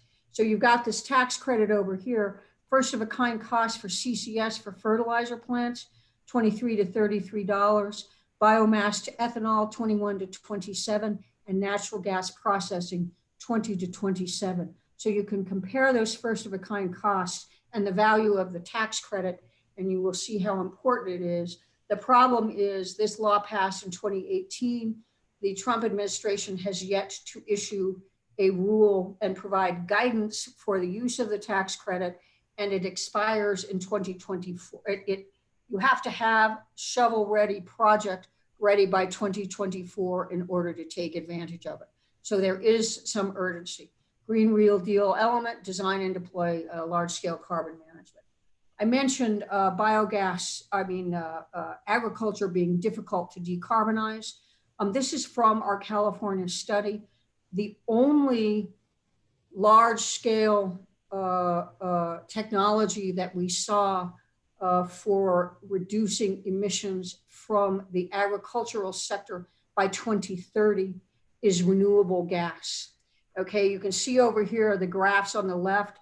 It's 4.5 megatons of CO2 emissions reductions you can get by using renewable gas. It's also a twofer. It helps you reduce emissions in the agricultural sector, and it also provides you with very low emissions gas for your power generation and other sectors of the economy. And it's a principle. It addresses all emitting sectors. As you saw in the methane emissions that I showed you, we tend to ignore, we focus on gas systems. We are ignoring methane emissions from agriculture and services, landfills, et cetera, and water treatment. This helps you address all emitting sectors. And it assesses and supports regional and subnational business clean energy solutions. The Midwest, you can't see it very well there. It has a lot of renewable gas potential, not surprisingly as well. I'm almost done. Here we have crosswalked. I have crosswalked opportunities for using existing carbon infrastructure for decarbonization across the top: oil refineries, gas processing, natural gas generation, oil and gas pipelines, ports and storage, and crosswalked those to some key clean energy technologies: biofuels, hydrogen fuel, or feedstock here. And then, because I couldn't get it all on one page, clean energy technologies, negative emissions technologies, CCUS, renewable natural gas, and smart systems and platforms. And when you look at that crosswalk, you can see hydrogen co-firing can be used in gas generation, existing gas generation, and in gas pipelines. It's limited by volume, but you can use up to 15% hydrogen in gas pipelines with minor upgrades. Oil and gas CCUS technologies, expertise, and its workforce can be used for CCUS.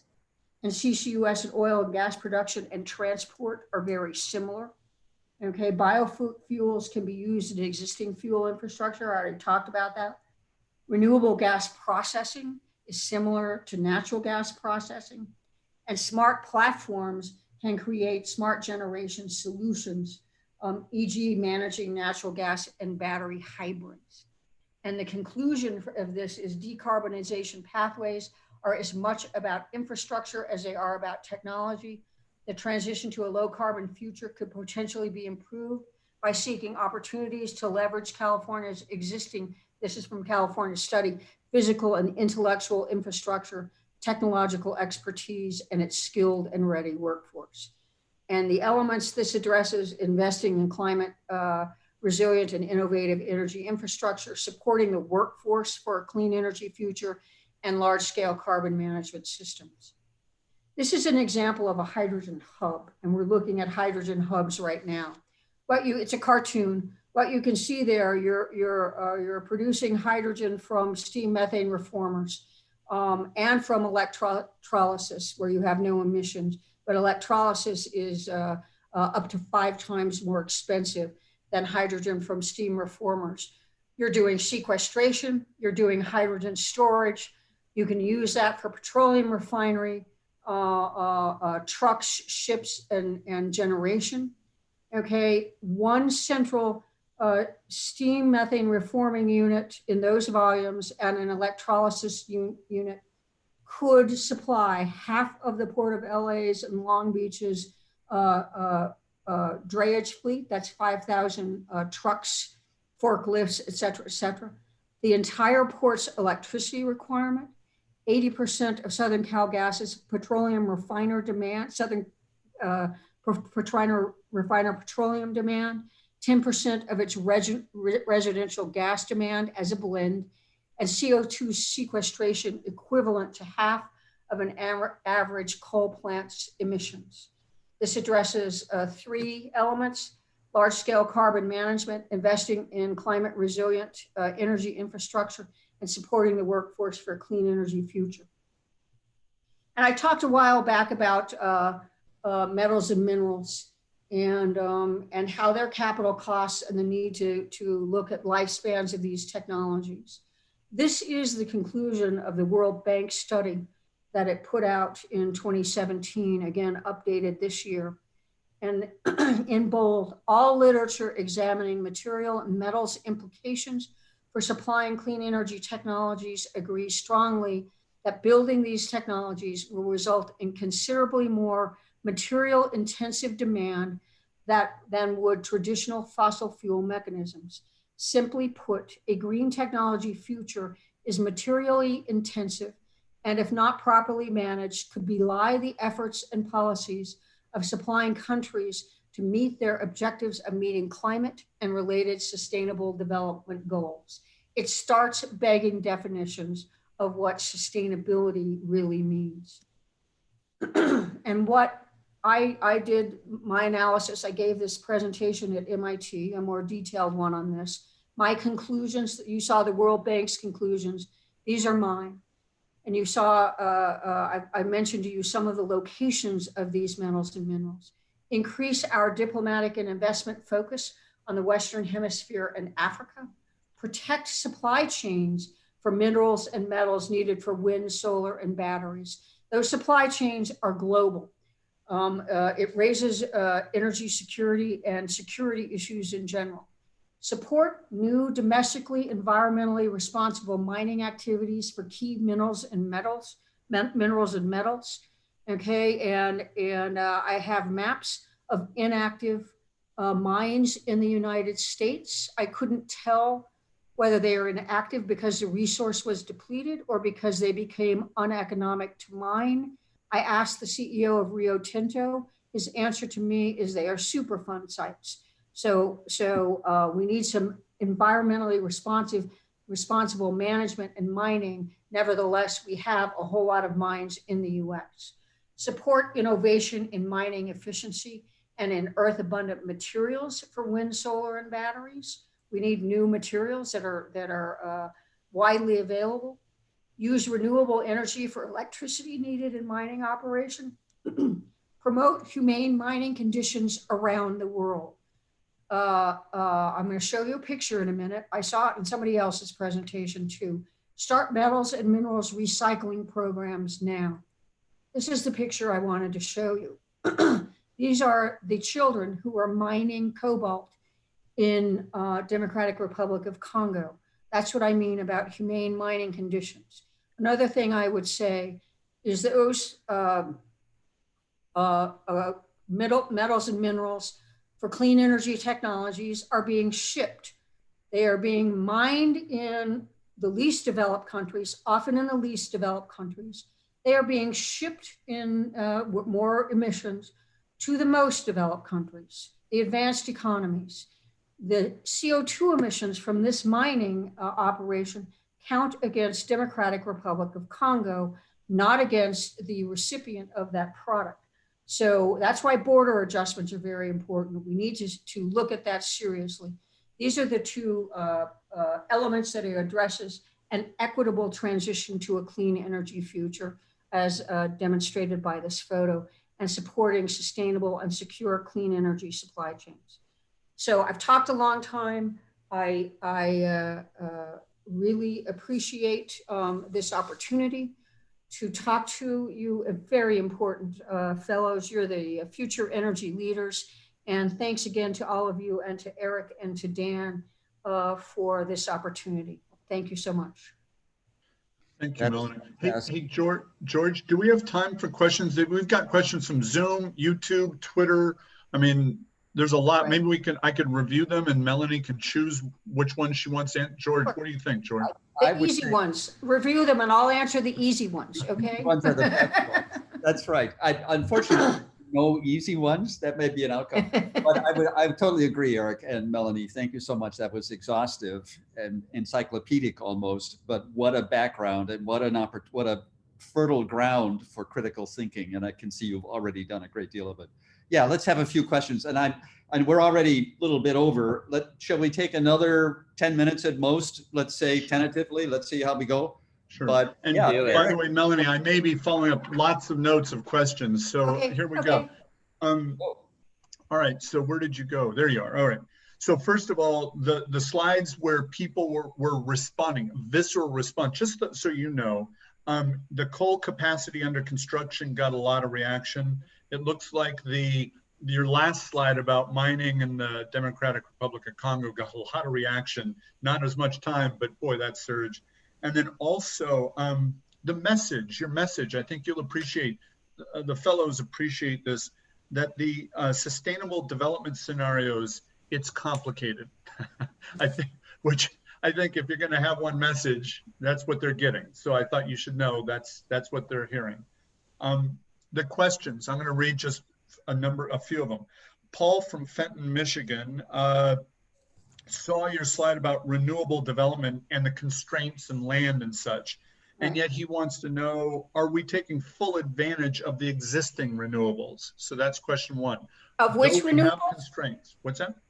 Full advantage of what kind of renewables? Of the existing renewables that we already have, the wind turbines that we have, the solar panels we have. So he recognizes and appreciates the constraints about the land that you need, but are we taking full advantage, was the question from Paul from Fenton, Michigan. Can I keep going with the questions? Is that okay? So Santanan from Pune, India asks, it sounds to me that we have a today and a tomorrow problem. Today it's the developed countries. Tomorrow it's the developing countries. He's asking the balance, challenges, where do you focus? It's a tough question. Thank you, Santanan. I hope. And then Valerie from Allendale, Michigan. She had a question, and I'm going to piggyback on it. She had a great question about carbon capture in the Midwest. You showed some slides, a slide about the opportunities to develop carbon capture in the Midwest. And she asked, there appears to be enormous economic development opportunities for this region to invest in this new sector for jobs, et cetera. I'm going to piggyback on that and add hydrogen. So in addition to carbon capture, what about hydrogen in the Midwest? And then finally, Reed and Sam, the fellows Reed and Sam, they have recognized, they saw your slide about population growth and carbon dioxide emissions. And the question of policy or technological innovation. There's maybe less trust that policy will last and technological innovation lasts forever. So how do you approach, how do you deal with, how do you address this concern about population growth and CO2 emissions when policy takes so long and technological innovation lasts forever? I'll pause with those four, but Thomas, you should be proud. The responses, George, you should be proud. These are just, it's a lot. Thank you, and I'll be a lot faster than I just was, okay? Because these are I'll give short answers to the question. Use of existing renewables, and in that regard, and you saw this in California, what you're having to see because of the variability of renewables and how they have to be managed, there is curtailment of renewable generation at many times over the course of a year. And in order to maximize the value of existing renewables, you need to minimize the need for curtailment. And my answer to that, and it is a big, broad one, and I'm sorry, it's a policy answer, but I have run the policy office at DOE twice, so I'm a policy person. In the late 90s, we spent a couple of years on electricity market restructuring. It was a nightmare, okay, and a lot of blood on the floor in the electricity restructuring debates. Ultimately, we did. You saw the RTOs and the ISOs on one of my slides. That's part of that restructuring. But that was in the late 90s. I think we need to look at restructuring our electricity markets again. Just think about the technology differences between the late 90s and 2020. They're enormous, okay? And so I think we need to think about restructuring. And what I would say, and we need to easily be able to easily wheel power around the country. And I think you would still need fuel, okay? You saw the 90 days with no wind. You're still going to need fuel for reliable power generation, but you would probably need a lot less of it if you didn't have these segmented market structures and could more easily wheel power around the country. So that's one answer I would give to that question. And the India question, I'm sorry, Eric, could you read that again? I just wrote today and tomorrow down. Okay. Sure. I'm going to get, while I get to that question, we're going to interrupt. We're going to go to Carly. Carly's going to actually ask you a question live. Okay. and then also Barbara. But Thomas, let's start with Carly, and then we'll go to Barbara next after that, and then we'll get to Sandanan's question from Pune. Go ahead, Carly. Right. Hi. Sorry, I didn't realize I was going to be asking a question live. I'm just wondering more about the mining of cobalt, lithium, and nickel. You'd spoken specifically about cobalt. So I was wondering if there were also issues with the mining of lithium and cobalt, whether social and environmental, and also as far as the disposal of waste after we're done using these materials, and what's being done to address that. Well, suffice it to say that these are not green mining operations, okay? And there is a lot of pollution that is created. We have a very significant environmental responsibility structure and policy here in the United States. That is not the case in other countries.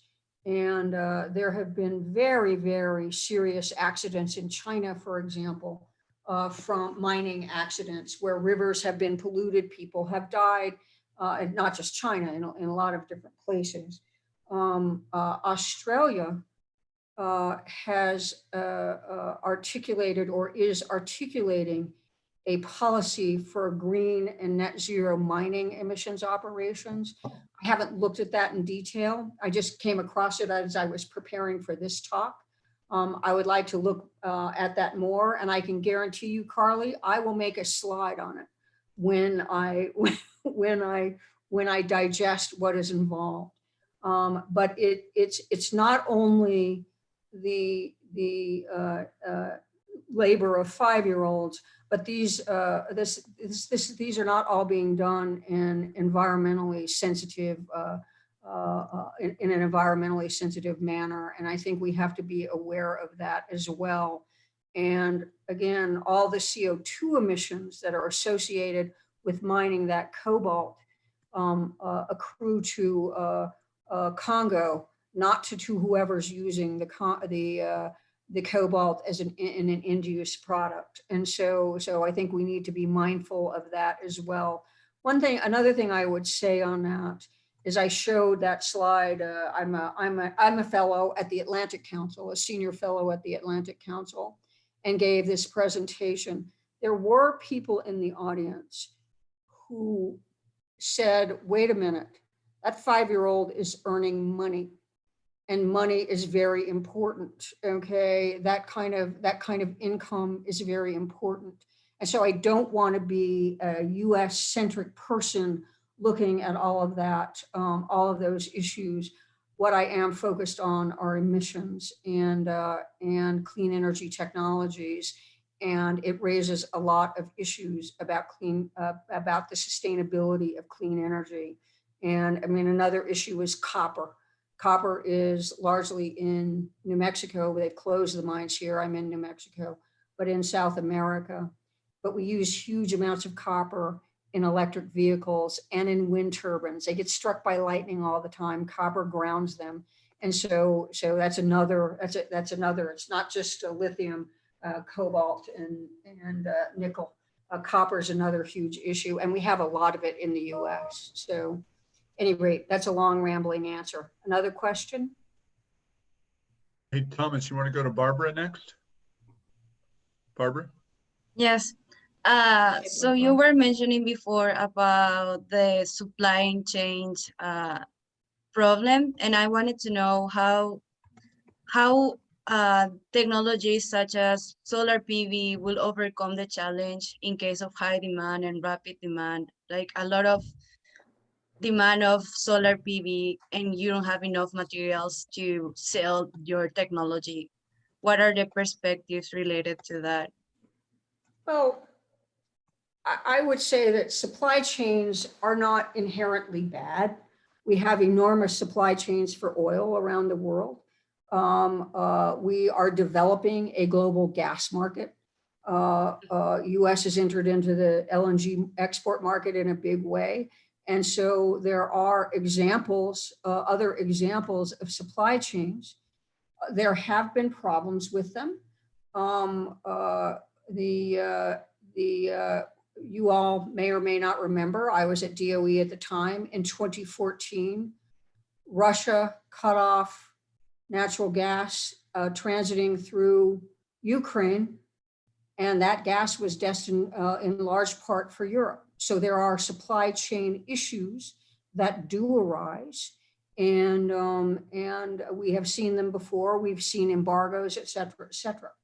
What we do need to be mindful of with these supply chains is that if we are going to rely on them, we need to protect them. I asked my counterpart at the Department of Defense, director of the policy office at DOD in the Obama administration, since we the US have entered the LNG export market in very large ways. 69% of our exports go to OECD countries. They are our trading partners and allies. I asked her, are we doing anything to protect those supply chains? And she said, we are not. Okay, huge number of cargoes are now passing through the Panama Canal. What are we doing to protect the supply chains? So if we're going to rely on other countries for some of these supplies, we need to protect the supply chains. Okay, in a whole range of ways, economically, militarily, policy-wise, diplomatically, et cetera, et cetera. But I also, one of the points I made about what I would do is I would develop earth abundant materials, okay, for these technologies, develop technologies that use earth abundant materials. That's another option. We looked at that a lot when I was at MIT. Unfortunately, we don't have a lot of time. We have to address climate change now, so. Thomas, do you mind if we go to Nathaniel next? Great. Melanie, I was wondering about whether it makes sense to even consider investing in carbon capture and underground storage when we don't have a price on the pre-existing carbon emissions, just because the cost to do carbon capture is so much higher per ton versus efficiency measures or other measures which can help us avoid those emissions in the first place. Oh, you're right. We have not put a price on carbon. We have put a value on carbon. That's the one. So there is value in it, but there's nothing that's driving the country to go in that direction. There are, however, 22 states, okay, and the net zero states, et cetera, that have their own policies that I think would provide policy support, okay, for that. So it's not, I think we need a national policy. We don't have one, except for the value that we have put on carbon. And so I think that it is important. I think that what our California study showed is without carbon capture for electricity and industry, California could not meet its 2030 targets. It couldn't even come close. Okay, carbon capture for electricity was the second largest single technology potential emissions reduction out of 33 different technologies that we looked at. So and it's also the largest for industry. So it's a critical technology. I think we need some kind of national clean energy standard, and we don't have one yet, but I think that that's coming, and that will make a difference. Or a fee and dividend, a tax on carbon. Okay, but to one other thing that you said, it's so expensive. The EIA's LCOE for plants going into operation in 2022. Advanced natural gas combined cycle with carbon capture was $75.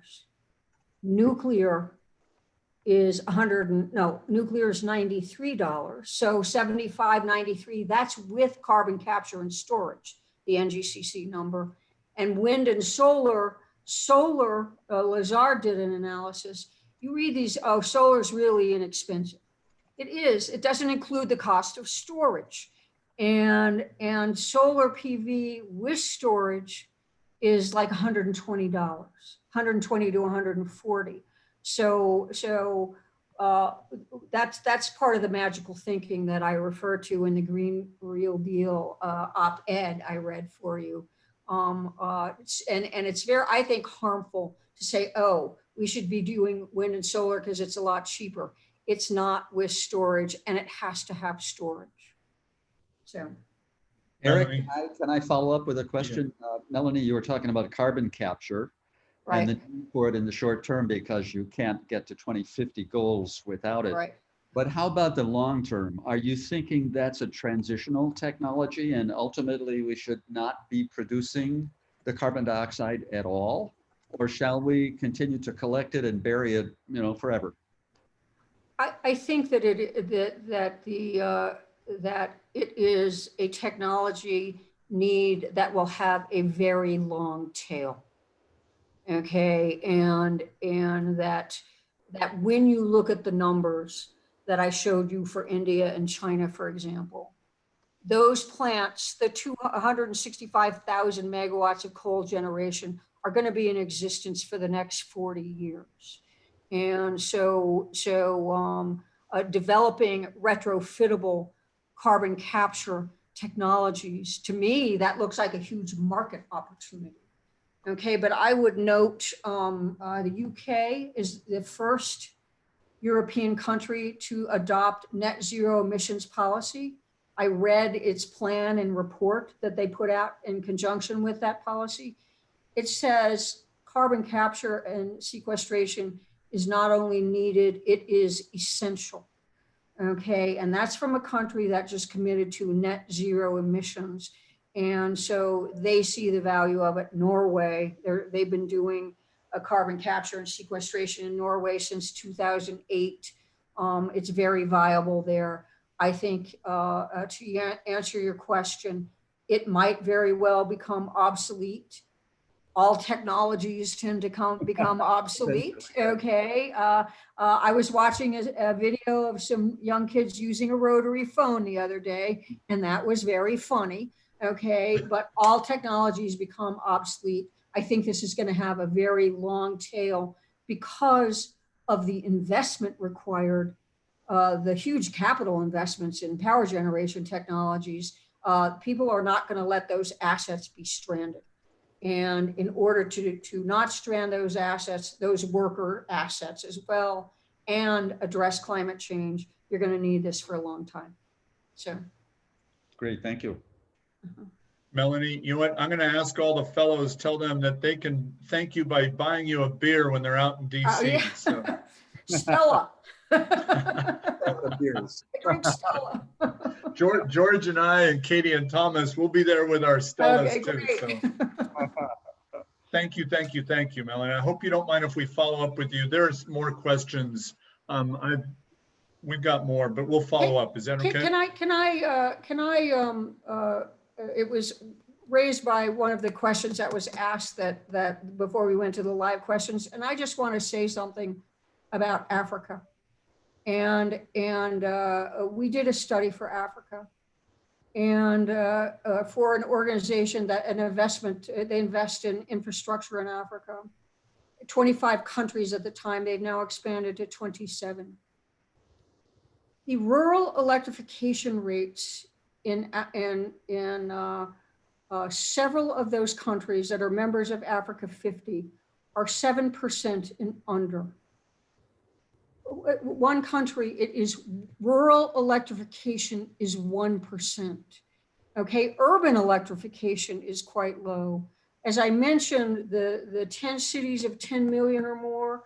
So let's go to the rural or urban areas in Africa. Those 10 cities, 4 are going to be in Africa. They need power, okay, for those large cities. There is a 1-to-1 correlation between the amount of electricity the citizens of a country consume and where it sits on the Human Development Index. Okay, so they are going to provide generation for those cities. They need rural electrification right now. And I went to Kenya to speak to the economic ministers of these countries. They had an annual meeting. I went there to speak to them about a study we did. I took a trip to Rwanda. So I'm flying to East Africa. I'm going to do something fun after I was done. Not that the speech wasn't fun. All speeches are fun, Eric. Okay, but I went to Rwanda, and it's related to this point. Africans are using charcoal for home cooking, home heating, et cetera, They use charcoal. It is deforesting the continent. So our study says you got to stop using charcoal, use LPGs instead. So I go to Rwanda, I do a little tour of the village near my lodge. The first place they took me is where they make the charcoal. Okay, I had zero appreciation for how insinuated that is into the social fabric of rural Africa. And I'm telling you all of this because one, it suggests to me, we've got to give them a little space. We need to help them with technologies to reduce carbon emissions. Importantly, we need to stop the deforestation. And oh, by the way, charcoal kills you. Okay, it's very damaging to health. We've got to stop that deforestation. And we need to provide low cost technologies for some of the least developed countries to move forward with deep decarbonization. It's a huge focus of mine, and I hope others are sensitive to those issues as well. Very important to me, and I just wanted to mention that because it's very important to me. So, hey Thomas, I think you've got your 11th annual SISE conference topic right there, Thomas. Right. Melanie, that was brilliant. Melanie will be emceeing. Perfect. Okay, great. Melanie, Okay. thank you. That was Thank brilliant. you all very much. Thank you. Thomas, we're circling back right after. What time? Right. So we'll wrap it up now. So we'll be back on around 1 p.m. for the second session. Melanie, thank you. Thank you. Yep. Thank you, Melanie. Really wonderful. Thanks, George. Thank you, George. And Eric, thank you. Thomas and Katie, everyone. See you at 1. Thank you, fellows. Thank you.